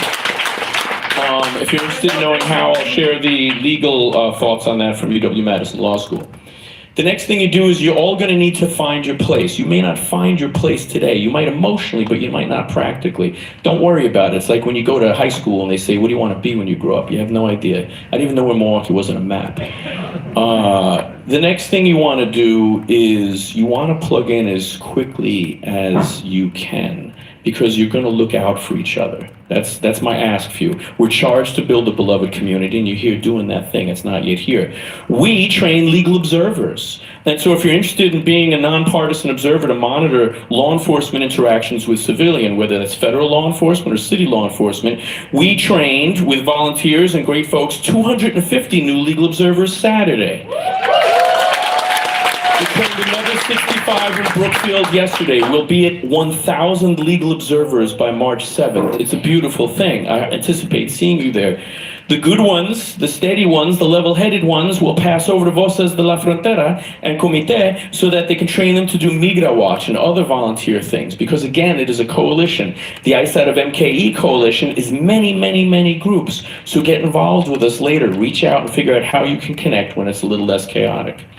The next thing you'll want to do is figure out how you can do mutual aid and how you can rise up. The training we did the other day, people brought us boxes of whistles. We gave out hundreds of whistles in about 20 minutes. Take them, share them, make a new friend, get involved. And if you don't remember any of this, visit the people at the tables there or go to MilwaukeeTurners.org, follow us on socials, connect as best you can, and we can help direct you to a good place to get plugged in. Whether that's working with elected officials like Alderman Brower, or if it's working with your county supervisors, there are nonstop problems at every level of government. And you don't have to remember myvote.wi.gov, although you should, and figure out who your person is, and you really should. And reach out to them annoyingly every day, and you really should, to make sure that they're advocating for you, and you really should. But we'll remind you of that later, because there's a specific battle in each area. Right now, we are happy to offer free ICE training. So if you have a business or a school or your house and you don't know what to do, we have those trainings posted on our website. They tell you the basics of what you need to do and how you can tell somebody. Remember, it's the vampire rule. If you invite the vampire in, it's going to drink your blood. So you tell them, what did Gandalf say? You shall not pass. That's a beautiful thing. They need a warrant for that permission. I'm a big nerd, I apologize, but hey.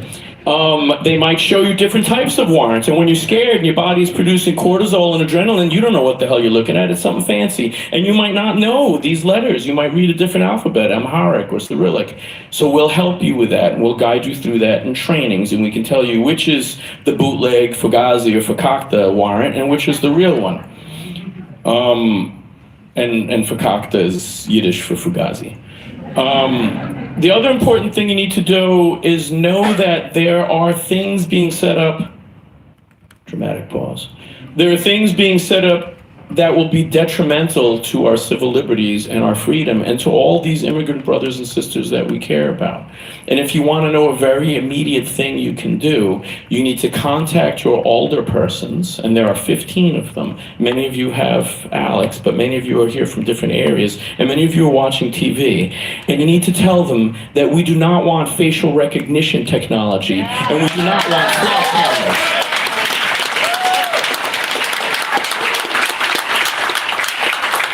if you want to come on a really big double, triple, quadruple date with me, I'll see you Thursday night at the Fire and Police Commission, where we will tell them that we do not want facial recognition technology or flock cameras. Because ICE has shown time and time again in incredibly affluent lefty cities like New York City and San Francisco, which have tons of money, that they will just take the information there, regardless of whatever stipulations the small local law enforcement has put in place. They took your social security information. They're accessing the data of hospitals, and they're rolling into new software called Elite, which was created by Palantir, and not the saucy Palantir that, Saruman and Gandalf were gazing at each other in, but a really crappy military tech, which then takes your social media accounts, your license plate as you drive through the city, your Ring doorbell footage, the opted-in business footage, and all these other bits, your Twitter and your Facebook and your Blue Sky and your Instagram accounts, and creates a very detailed map of where you are and who you are. And they're going to hunt down immigrants like they did to our friends in the 30s and 40s, and they're going to use technology to do that. And I can explain how. I'm a very big nerd, but I'm not going to waste what scant time I have. You just need to know that if you create this honeypot of information, they will steal that. And the software called Elite is exactly what ICE used to determine which neighborhoods in Minnesota and Minneapolis they were coming for. And if we allow our local law enforcement, either our sheriff's department or our police department, to create this stuff, it will be stolen, regardless of what they want to use it for. And so we cannot have that toy because it's too dangerous. Continuing with the Lord of the Rings metaphors, the dwarves and the men should have given those rings back, because as cocky and strong as they thought they were, they all died, right? It ended poorly. So remember that, it's very important. If you want to get in contact with us, you can. There are lovely stickers out front. There are these great signs you can hang in your doorway which say that your residence or business is private, privado, and that people may not come in without a warrant signed by a judge. And all of this information, a lot as it is, we built because, as Frank Zeidler said, it's production for use, not profit, and it's free for you, okay? You can visit our websites in English and Spanish, and we update it every 2 weeks with latest information. We link to details in about 20 other languages, so you can share that with other folks, okay? We protect us. We have been a part of Milwaukee for 173 years, and goddamn it, we're gonna stick around with your help.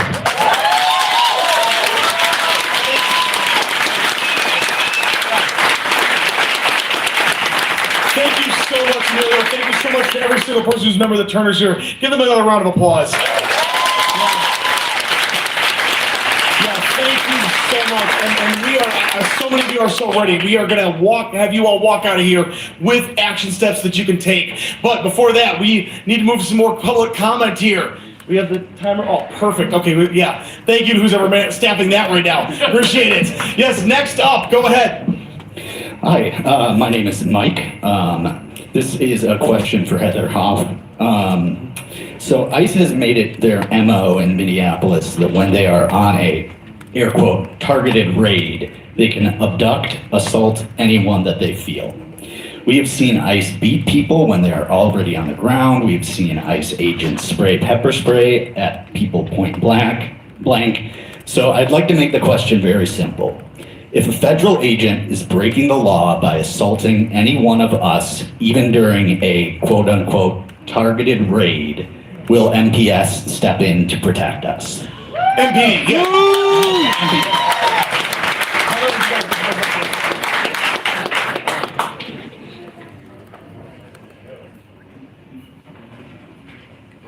So I know everybody in this room, or a lot of people, is going to think I'm dancing around this question. But the truth is, everything is on a case-by-case basis, right? In some of these situations where they're using pepper spray, remember, officers in those jurisdictions serving those people are getting pepper sprayed too. And so I want to say to you that in certain cases, there may be a point where the Milwaukee Police Department will have to intervene.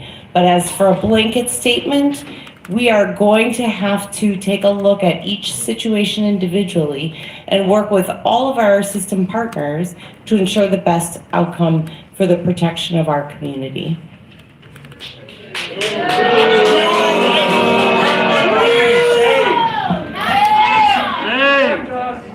I'll just bring to the table a comment here too, and I think what a lot of people want to see, and just for anybody in the MPD here, anybody listening, though, what a lot of people want to see is like what some other cities are calling for. I mean, I believe the sheriff in Philadelphia has said that they are intending to arrest ICE agents, and I guess, you know, yeah. Let me pose this question, and I actually ask this in a very serious, legitimate way, like, you know, to the audience, right? If the Milwaukee Police Department said and committed publicly to do that, would we stand in support of that statement? And I would as well. I mean, I would as well. Like, I have met a lot of officers who are seriously committed to protecting people. I hope that they would do that when an ICE agent is attacking them as well. That's my opinion personally, you know, and I would appreciate anybody's help. Drop me a line if you're interested in checking out the SOPs that the City of Milwaukee Police Department has. We're open to look at how those can play out so that we can give, you know, clear and direct direction to our officers on the ground for what they're supposed to do when they encounter this. Next up, please. Yeah, who's next up? Oh. Since I think, Yeah. I don't know if it was Mr. Emilio who mentioned Frank Zeidler. I was privileged to be a friend of Frank Zeidler's. I have the greatest respect for him. He was an extraordinary man. And years ago, I was in London, and the local, maybe the Guardian or whatever, mentioned that Archbishop Rembert Weekland was in big trouble. A letter he had written to a seminarian was on the front page of the Milwaukee Journal Sentinel. It was very, very embarrassing, to say the least, for the Archbishop. But I was in London, and the press there would not report on that in the way that the Milwaukee Journal Sentinel did, obviously. And I came back to Milwaukee, and I called Mr. Zeidler, and I said to Mr. Zeidler that I was in London and I just knew very little about this, but I understand that the Archbishop's letter was published in full on the front page above the fold of the Journal Sentinel. And Mr. Zeidler said to me, "Dr. Fetter, that letter was not addressed to me. I did not read it." Okay. Thank you so much. Yeah. And how about that for nobility? Yeah. No. Right. And for those who aren't aware, when we're talking about Frank Zeidler, we're talking about Milwaukee's last, most current socialist mayor who served from 1948 to 1960 as well. So thank you for that story. We really appreciate it. And I'm a huge fan of Zeidler myself as well, and I believe he was a great human to walk this earth.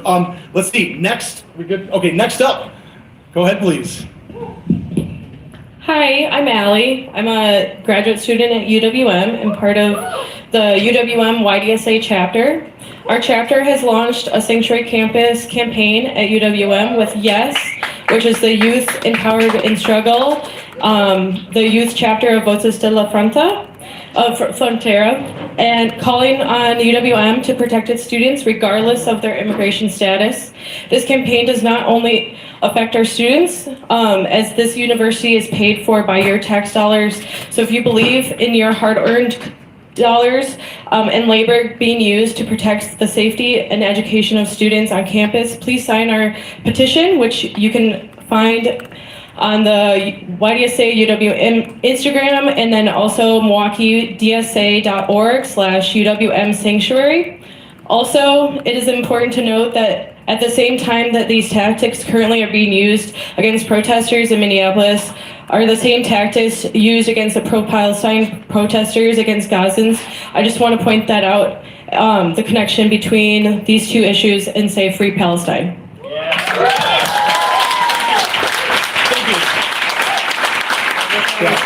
And I'm proud to stand with the people of Gaza as an elected official. Next up. All right, we're gonna try one more time. We're gonna dial it in. We're gonna make it really easy because we're watching them commit obvious violent crimes. So, when ICE commits obvious violent crimes, will you show up to protect us from those crimes or help them get away with it like every other law enforcement agency seems to be doing? Would you like to respond? Let Heather speak. Go ahead. The real answer is we can't speculate what is going to happen here in Milwaukee, and each case has to be looked at individually to determine if it's a law enforcement action or a non-law enforcement action. I can't tell you across the board we are committed to arresting another law enforcement agency. What I can tell you is we're committed to keeping this community safe. And if that is the outcome, If they go around to somebody who's already on the ground and just spray them in the face for no fucking reason, will you arrest them? That is assault. I am not going to speculate. No, thank you so much, comrades. Heather, please go ahead. Yeah. You've heard some of the more specifics. Please go ahead. I am not going to answer hypothetical questions on behalf of the Milwaukee Police Department. What I can tell you Let Heather finish her comments. What I can tell you is we are committed to protecting this community. We are committed to your rights, and we will take a look carefully at each incident that may or may not occur here in Milwaukee to ensure that our public is protected. We don't believe you. What about the cops? What do the cops think? Yeah, what do the fucking cops think? Yeah, but that's the actual cops. And thank you. And I mean, I guess, I don't want to speak for the police department here. That's why I asked them to be here. So, because they're, as I said before, they have a lot of autonomy within government. So I do appreciate you guys showing. I mean, if anybody else, the department can handle the responses they want to give. If any of the other officers want to speak, that's up to the representatives of the department here. So it's their option. Next up. Yeah, I just want to make an announcement. Congresswoman Ilhar Omar will be here on Sunday in the afternoon at the Islamic Society of Milwaukee Community Center. I have a flyer here if you want to come and hear her speak. Obviously, you know the role she plays in Minnesota and Minneapolis. Please take a flyer and RSVP. It's a little hard to find this place. You can't see it from Layton. You go to the PETA Palace and take the road back a couple blocks and you'll find it, okay?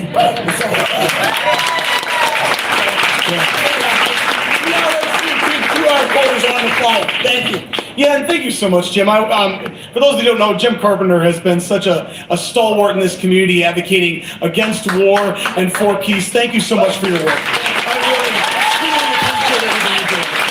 really do truly appreciate it. Alrighty, next up. All right, I'm Andrew. I'm over on the east side. I originally had a question for the police department, but we all know how that's going to go. Very disappointing and upset by that. As it's already been said tonight, our federal government is breaking their own rules, and I guess lesser parts of the government are forced to follow through with their own illegal actions. So my question is, I want to promote nonviolent illegal creativity, and I'm wondering, with our aldermen, obviously I know you have limited powers, but with other people within the city government, if our federal is going to break its own rules and murder its own citizens, what are the people in our local government, how are they breaking the rules to make a better tomorrow?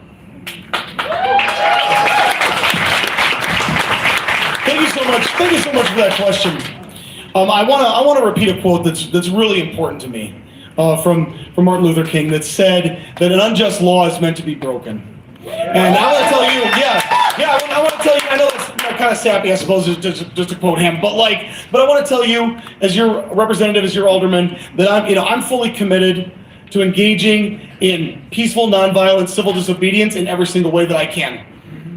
I'm fully committed to that. I'm fully committed to that. I'm fully committed. I want to see this happen. I intend to join. If people are intending to engage in civil disobedience, to obstruct ICE, I intend to join as well.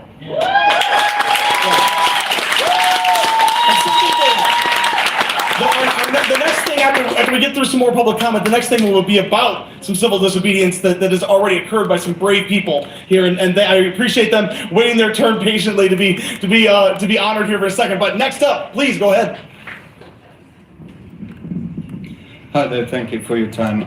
Just want to ask about infrastructure in terms of setting up neighborhood watches. What can we do as legal observers if we go through the Milwaukee Turner's legal observer process of becoming legal observers? What can we do for like neighborhood watch? What's the levels? Because I hear that there's like district level, there is also city level. How can we as individuals connect with our community better? How can we set up these infrastructures to help our disaffected neighbors, so to say? Just wondering what is the infrastructure in place? I know that we can't exactly centralize for civil disobedience all the time. However, wondering what infrastructure there is in place for that, setting up group chats, stuff like that, if you can comment on that. No, thank you so much. And there's been several groups that have talked about it. We had somebody from River West talk about some River West specific organizing that's going on. I'll bring Emilio up to talk about the Turners. I mean, there are different groups that are operating either, in a citywide or metro-wide area, with the verifiers and the piqueteros. And then there's other groups that are operating in neighborhoods. So to give you kind of a full the spectrum of that, I do know that some of our, the neighborhood leaders that our office has appointed are here. We're going to be asking for people to sign up for the neighborhood leader program as well. And so we intend to use that to help, coordinate whatever sort of thing that we want to stand up for when that happens, when ICE does, if and when ICE does begin a major operation here. But I guess, so Emilio, do you want to speak a little bit to the Turner trainings that they're asking about? Sure, a little and broadly. To Alex's point, it is a large coalition of different groups. So I'm sure even these localized groups, what's in River West, what's in River West Harambe, Bayview, West Dallas, Brookfield, will all be linked. Everybody is obviously, and this is a pro tip, download Signal now and use end-to-end encrypted communications, because stingrays and other people can pick that up. And also know, you're not going to talk about, if you want to do civil disobedience, you should never talk about that publicly, because there are always other people in the room. There's no such thing as privacy, except in your daydreams. The legal observer trainings are done. We also use Signal to communicate these things. You take the training, the first time you go out, you're with other folks, and then you're in Signal communication groups. Who can volunteer? Who are the captains? Who are the sponsors? It's very organized, 2 hours of a training, and then you decide if you want to get involved. A lot of those folks get rolled into verifiers and Migra Watch after that training, and it's very easy. It sounds like a lot of complicated stuff. It's not. Back before we had 250 people in a room, I'd even spring for free tacos. Now you get tortilla chips and a bottle of water. But feel free to donate. But we can do more. If you connect with us, if you go to any of these tables, all of these groups are good. Find out one that suits you. You may meet some really amazing people at each of those groups. If you have the time, volunteer for several. If you don't and you're a student, you join up with a YDSA, or if you're in high school, you join up with one of these other groups. There are a lot of different affinity groups. And I also encourage you to break out. This is not the most melanated room I've been in. And so what you want to do is also cross-pollinate and smile at other folks. Let them know that you give a shit and support them economically before you start showing up in their communities to support them in a way that may not be quite the same way that they wish to be supported. Well, thank you so much. Next up, please.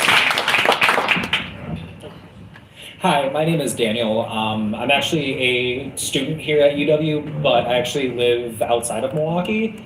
I'm here 5 days a week. So, yeah, please.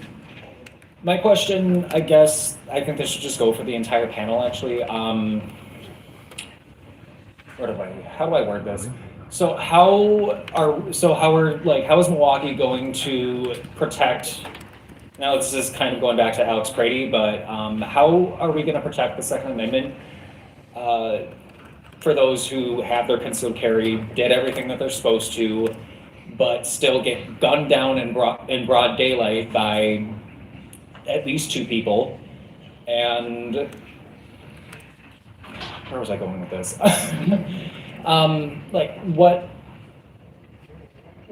What's the plan to protect those rights that were very much trampled on in Minneapolis with those 2 ICE officers that murdered Alex Brady? Yeah, I'll first comment that I think it's just extremely ironic that the right wing has created this entity and pushed this entity of ICE that violated, ironically, the Second Amendment rights of Alex that they so purport to cherish. Right? I mean, it's insane, the irony that's going on, with that situation. And I believe even gun rights advocates are appalled. But I know that, Amelia, you had some thoughts you wanted to share on this. Please come on up.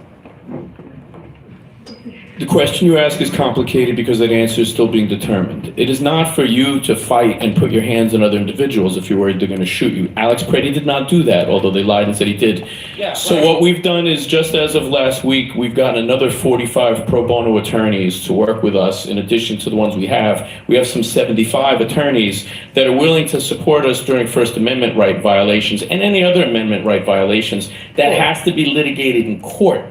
And so most of these groups are happy to do those types of things and serve as plaintiffs, witnesses. The legal observers are recording video so that that video may be used as evidence to bear witness, to hold them accountable in court. Sure. But it's not a battlefield. Our answer is not to shoot somebody back while they're doing that. Oh yeah, no, for sure. I mean, it's just like,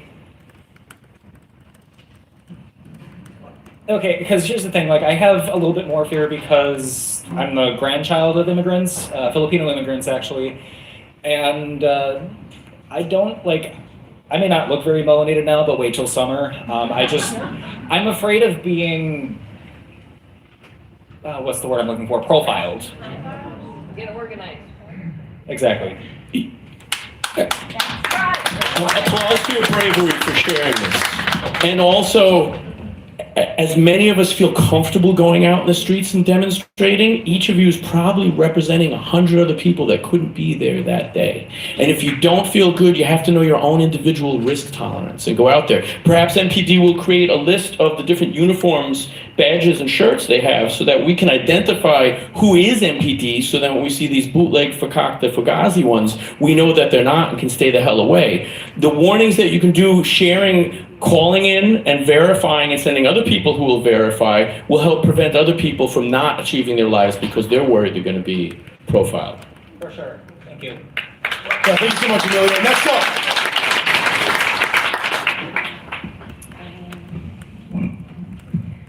Hello, my name is Claire. I'm a teacher at Riverside. I'm also a parent at Riverside, as well as one of the newest legal observers as of Saturday. Thank you, Mary. It was stated that we cannot speculate, but if we don't speculate, we're not preparing ourselves. So with that in mind, I know that Riverside, as well as MTEA as a union, and kind of a little underground network where I met Alondra over the weekend, have been discussing safety, particularly at arrival and dismissal for our students.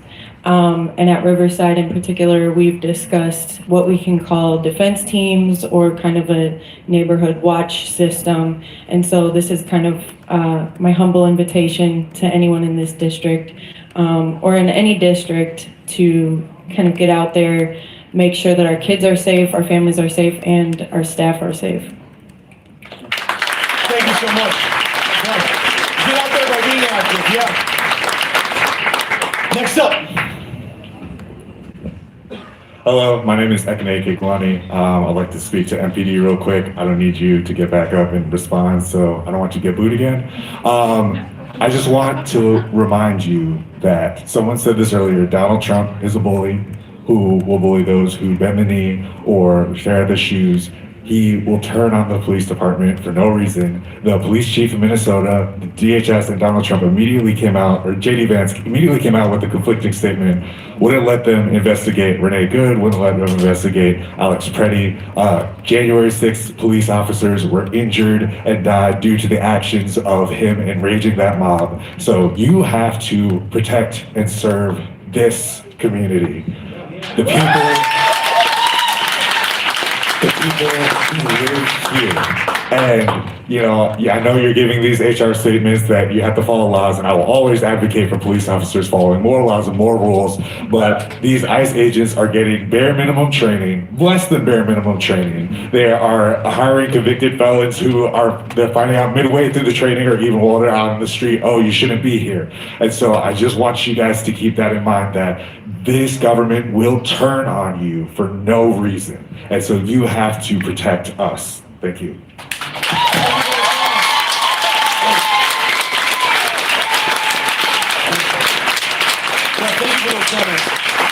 Really appreciate it. Next up.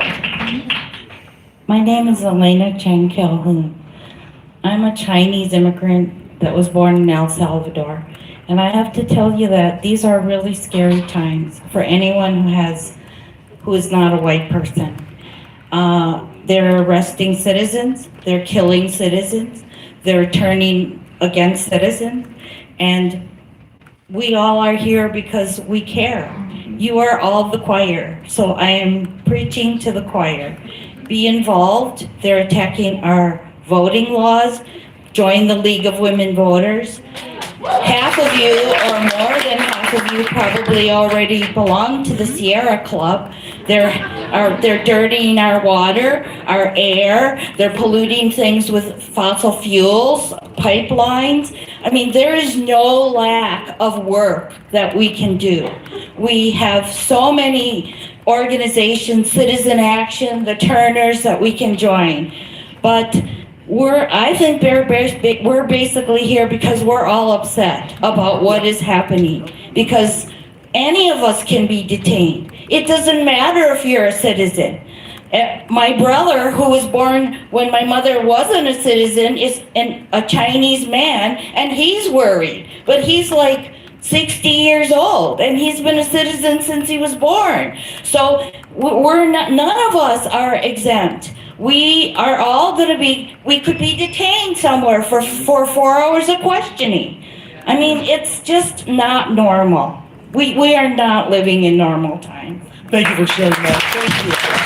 And thank you for sharing your story so much. I know that Brother Hunter Ramirez wanted to respond to that comment. So don't want to just respond to her comment. I know it's been kind of like tossed around a lot this evening about different organizations and groups that do this and that, all these other types of things, right? I want to see this same energy 2 years from now, 4 years from now, right? Not just tonight, right? We're angry, we're upset, and it's okay. And I said it before, it's like we have to channel that anger and shit, because you can't be sad forever. You can't be angry forever, right? Channel that anger. But again, I want to see this, because we will overcome, right? We are going to overcome this fascist government, right? But I want to see the same energy in 2 years and 4 years and 6 years. Don't get involved just to get involved. Don't just follow our Instagrams and maybe go to a session, right? One of the things that I wanted to say earlier, that's what I forgot, right? It's like, and everybody makes their own sacrifices. Everybody knows inside what they're truly looking to achieve in their own personal life. I'm ready to take it in the fucking chin, right? I've sacrificed starting a family because of how passionate I am about this, right? And I'm ready to take it in the chin. Everybody here sitting here, look at yourselves in the mirror tonight, tomorrow morning, and determine if you're also willing to make whatever sacrifice that may be. Have it be delivering food, or have it be being a nice verifier, right? But let's all truly put our little grain of salt into this, because if not, this is just a photo op, right? So thank you. That's all I really have to say to that.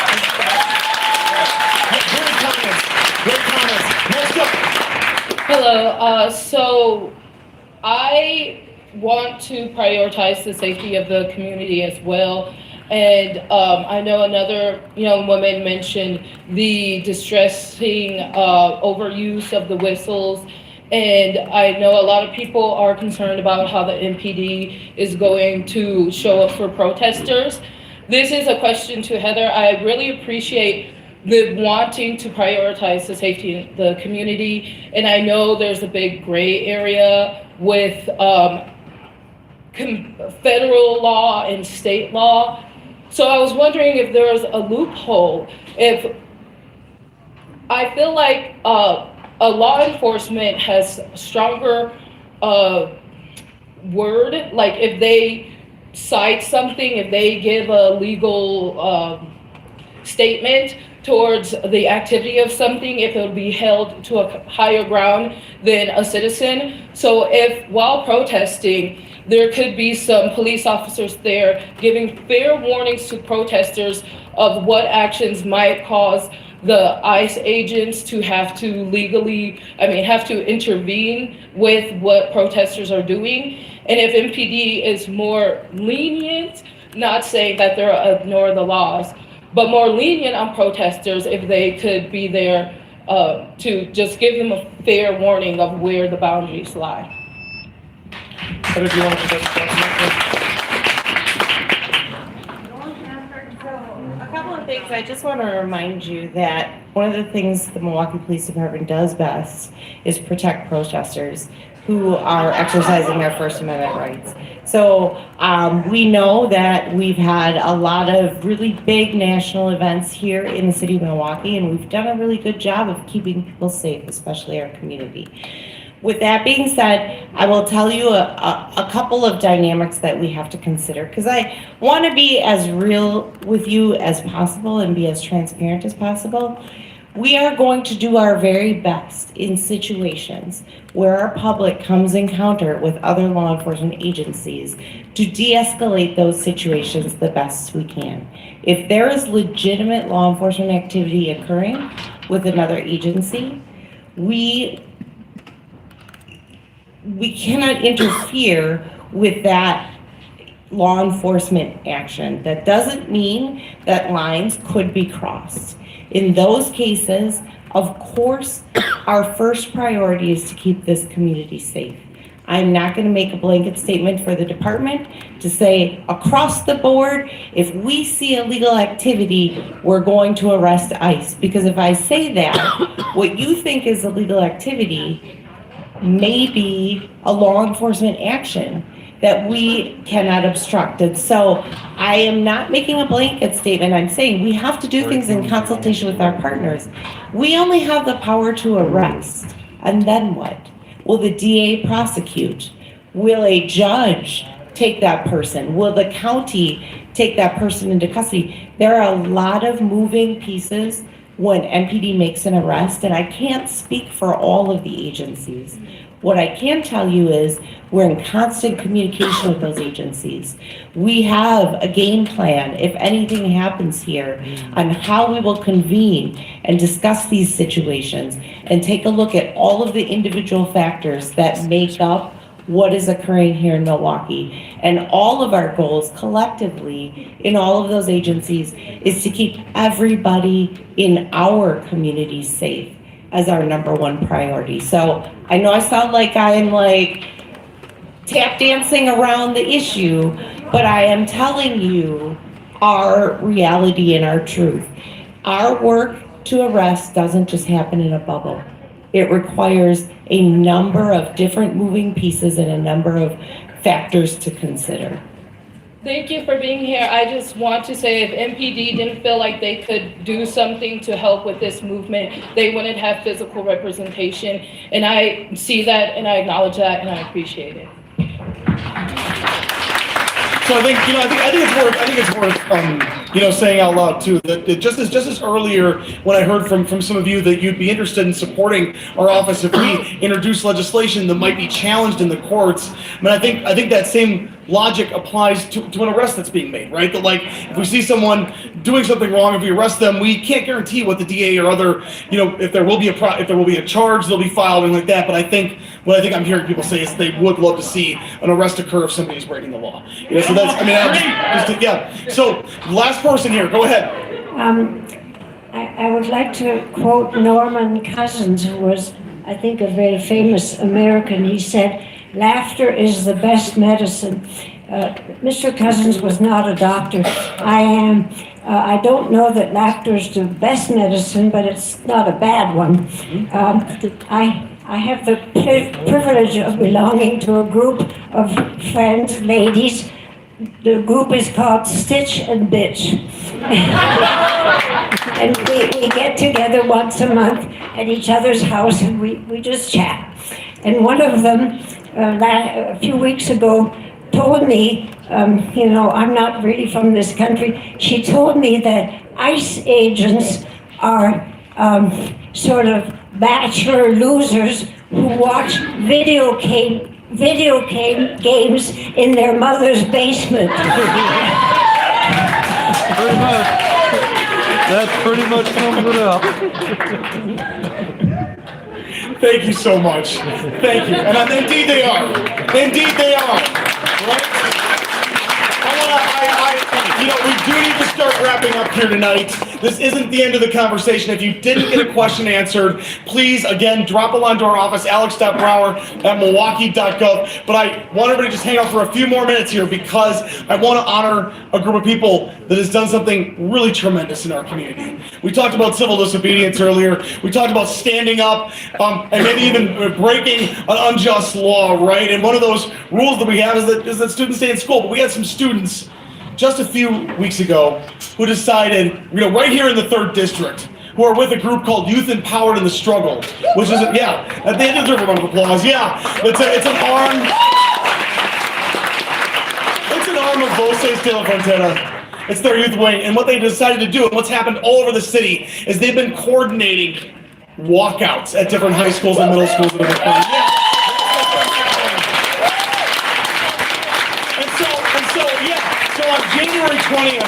On January 20th, over 100, almost 200 students at Riverside High School walked out in protest of what ICE is doing. Give them a round of applause.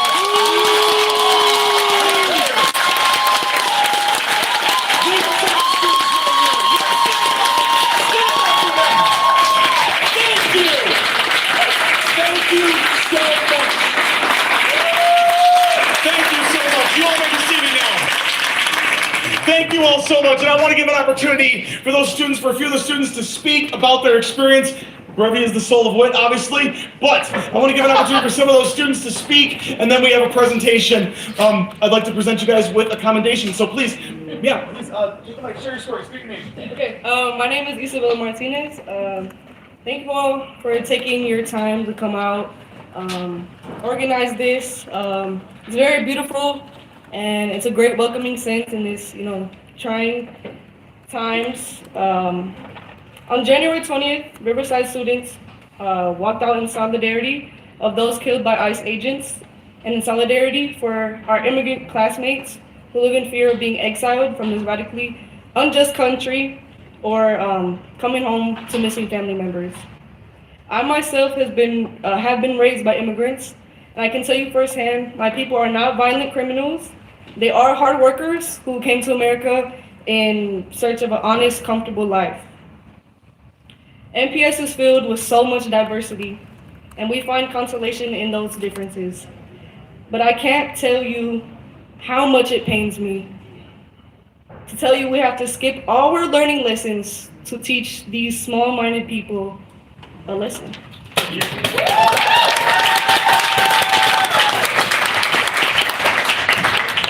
We want ICE out of our cities and out of our education. Immigrants built America, and that's the most important thing I can highlight. So on that note, Chinga la migra, free Palestine, free Congo, no kings, and fuck Trump.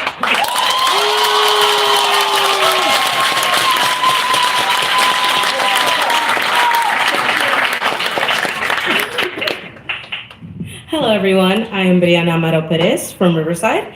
I just wanted to come out and say a few things because this cause is very important to me. As a daughter of 2 immigrants that came here from different sides of the world, and all my family are immigrants living in the United States right now. My family doesn't talk a lot about politics, but I've had a dinner that we've had to talk about with my brother who is in UWM currently, and we had to talk about him having his documents with him at all times. I have to have my ID with me at all times to make sure and always have a communication with my mom, my dad, and more family to make sure I don't come home to an empty house. I am very thrilled to have seen so many of my friends and adults in my life come and join in this walkout to support us immigrants. Thank you for everyone coming out tonight as well. Si se puede.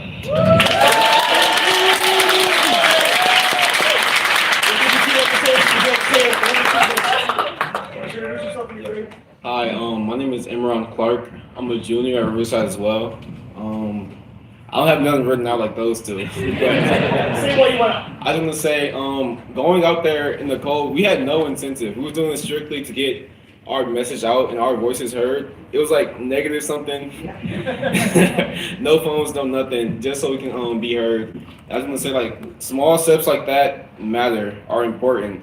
Like, we have people in wheelchairs rolling down, up and down. So I was gonna say small steps and small voices are also very important. It takes a lot of small pieces to make a puzzle, you know?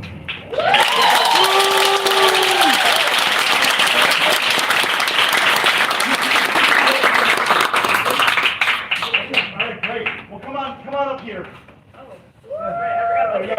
Yeah, come on up here. So what I'd like to do, I'd like to read the commendation the members of the Common Council and I signed. Whereas Riverside, yes, walked out in March on January 20th, 2026 from Riverside University High School at 615 East Locust and continued west across the Locust Bridge in peaceful protest. And whereas Riverside University High School students involved in Youth Empowered in the struggle demonstrated leadership and civic responsibility during a peaceful protest against recent measures taken by U.S. Immigration and Customs Enforcement and federal immigration reform that has threatened the health and safety of immigrants and their families nationwide. And whereas in Milwaukee Public Schools, the students of YES represent Voces de la Frontera, a nonprofit organization in Milwaukee nationally recognized for its commitment to immigrant and worker rights. And therefore, be it resolved that the Common Council of the City of Milwaukee herewith recognizes YES and Riverside University High School Youth Empowered in the struggle in Milwaukee and the Milwaukee community for its brave stand against nationwide injustice. And therefore, be it further resolved that that a suitably engrossed copy of this resolution be presented to YES at Riverside High School. And here it is, folks.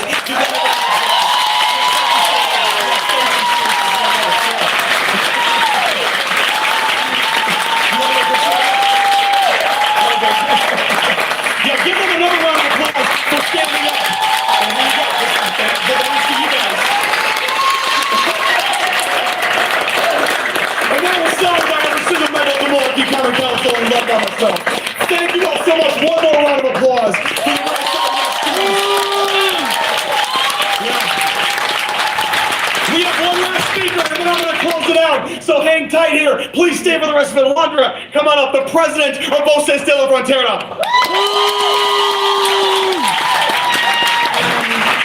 Good evening, everyone. My name is Alondra Garcia, and I'm the proud daughter of immigrant workers, a former DACA recipient, current U visa holder, a second grade bilingual teacher in the Milwaukee Public Schools District, and the president of Voces de la Frontera.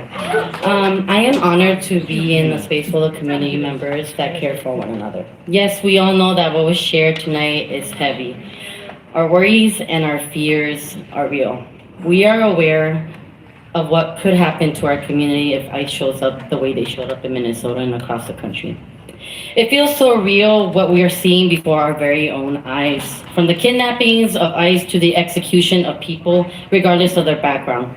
What the federal government is doing is creating fear, and that fear is creating chaos in our communities that we do not need.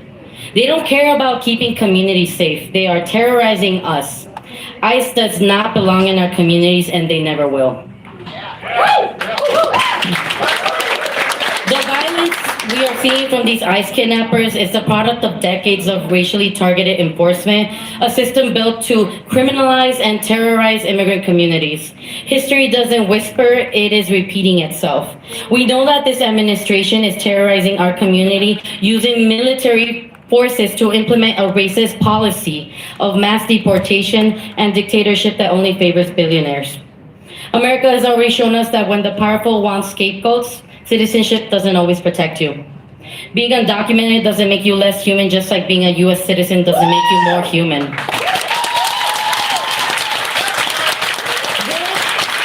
Worth is not defined by status. Worth is defined by how we decide to act on the name of truth and integrity. Our worth is as important as any other individual.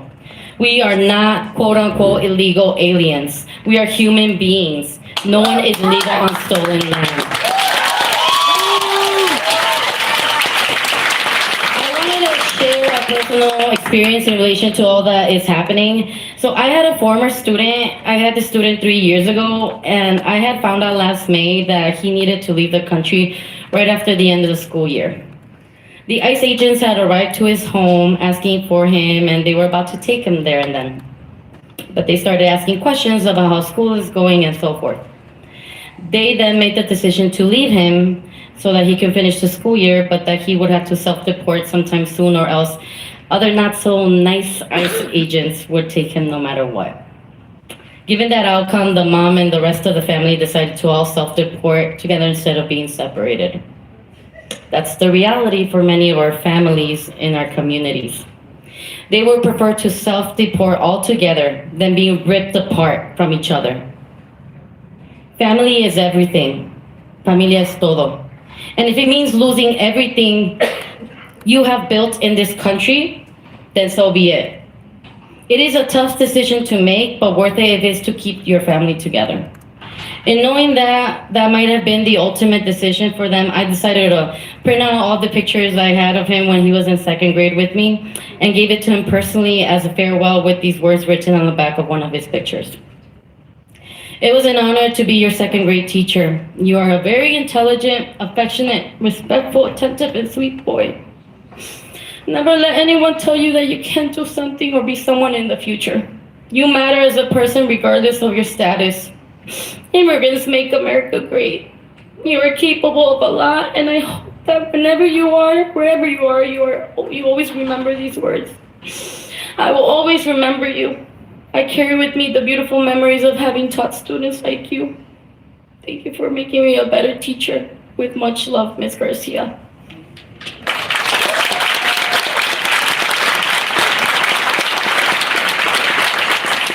I broke down as I was writing those words. I wanted to express all the frustration and anger that I was feeling then because I couldn't do much more for them. It took me a while to realize that no, it wasn't true.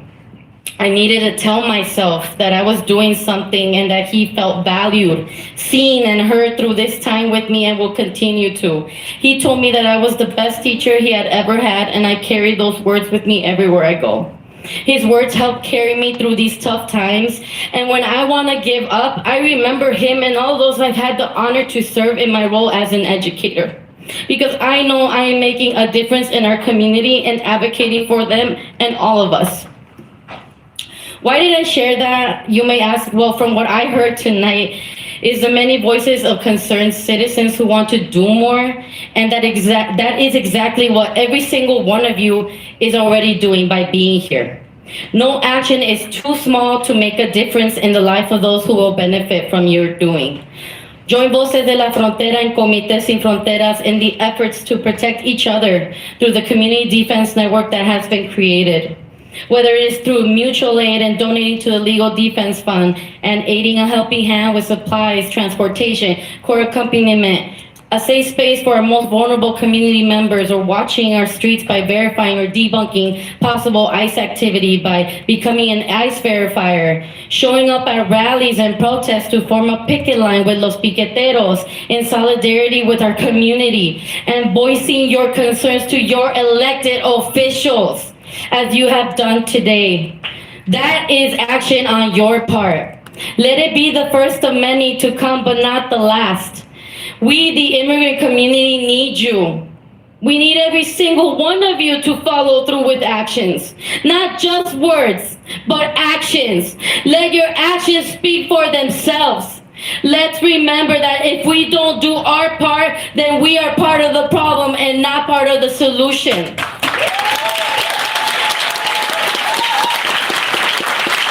We must defend our dignity. We must defend each other and depend on us for protection. The power is in our union and in our economic power.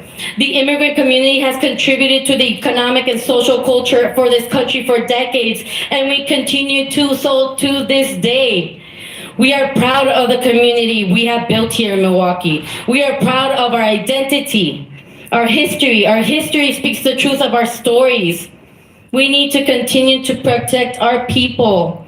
We have to stand in solidarity and be in community with one another.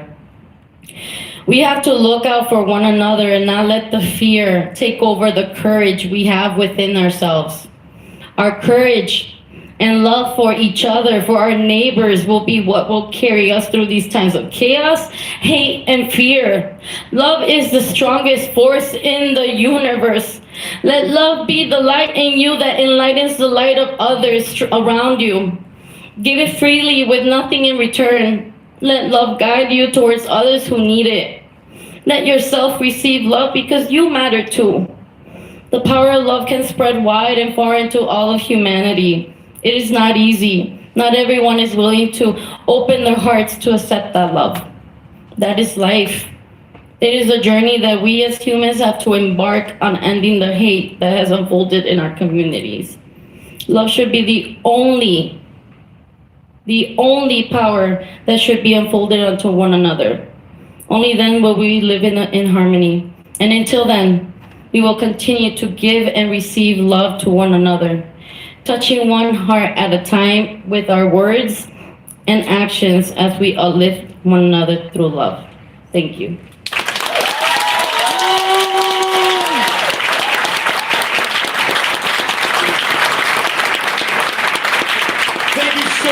I'm so proud to call you a sister in the union. Thank you for everything you're doing. Let's give a round of applause for our panelists here. For the organizations that came out. Thank you so much. So here's the options you have. We are almost done. Here's the options you have. You can sign up to be a neighborhood leader. You can sign up with the DSA. You can sign up with Voces. You can sign up with Turner's. We have posters. We have posters from Voces de la Frontera that demand that ICE have a warrant. I had 400 of them printed. So I want every single one of you to take one for your favorite business and put it up. I want the East Side covered. Okay, are you guys ready to get engaged? Yeah! Are you ready to get engaged? Yeah! When I say East Side, you say stand up. East Side! Stand up! East Side! Stand up! River West! River West! Stand up! Go out there and let's win! Thank you all so much!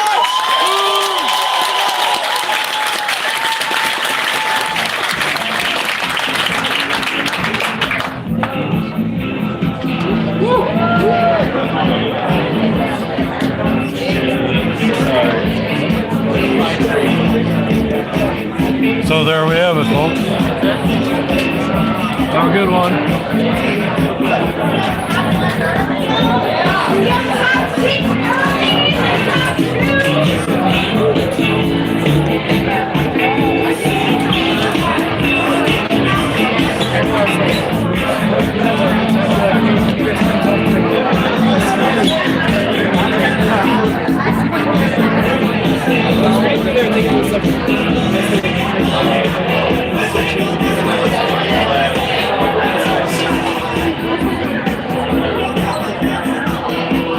It went out the door.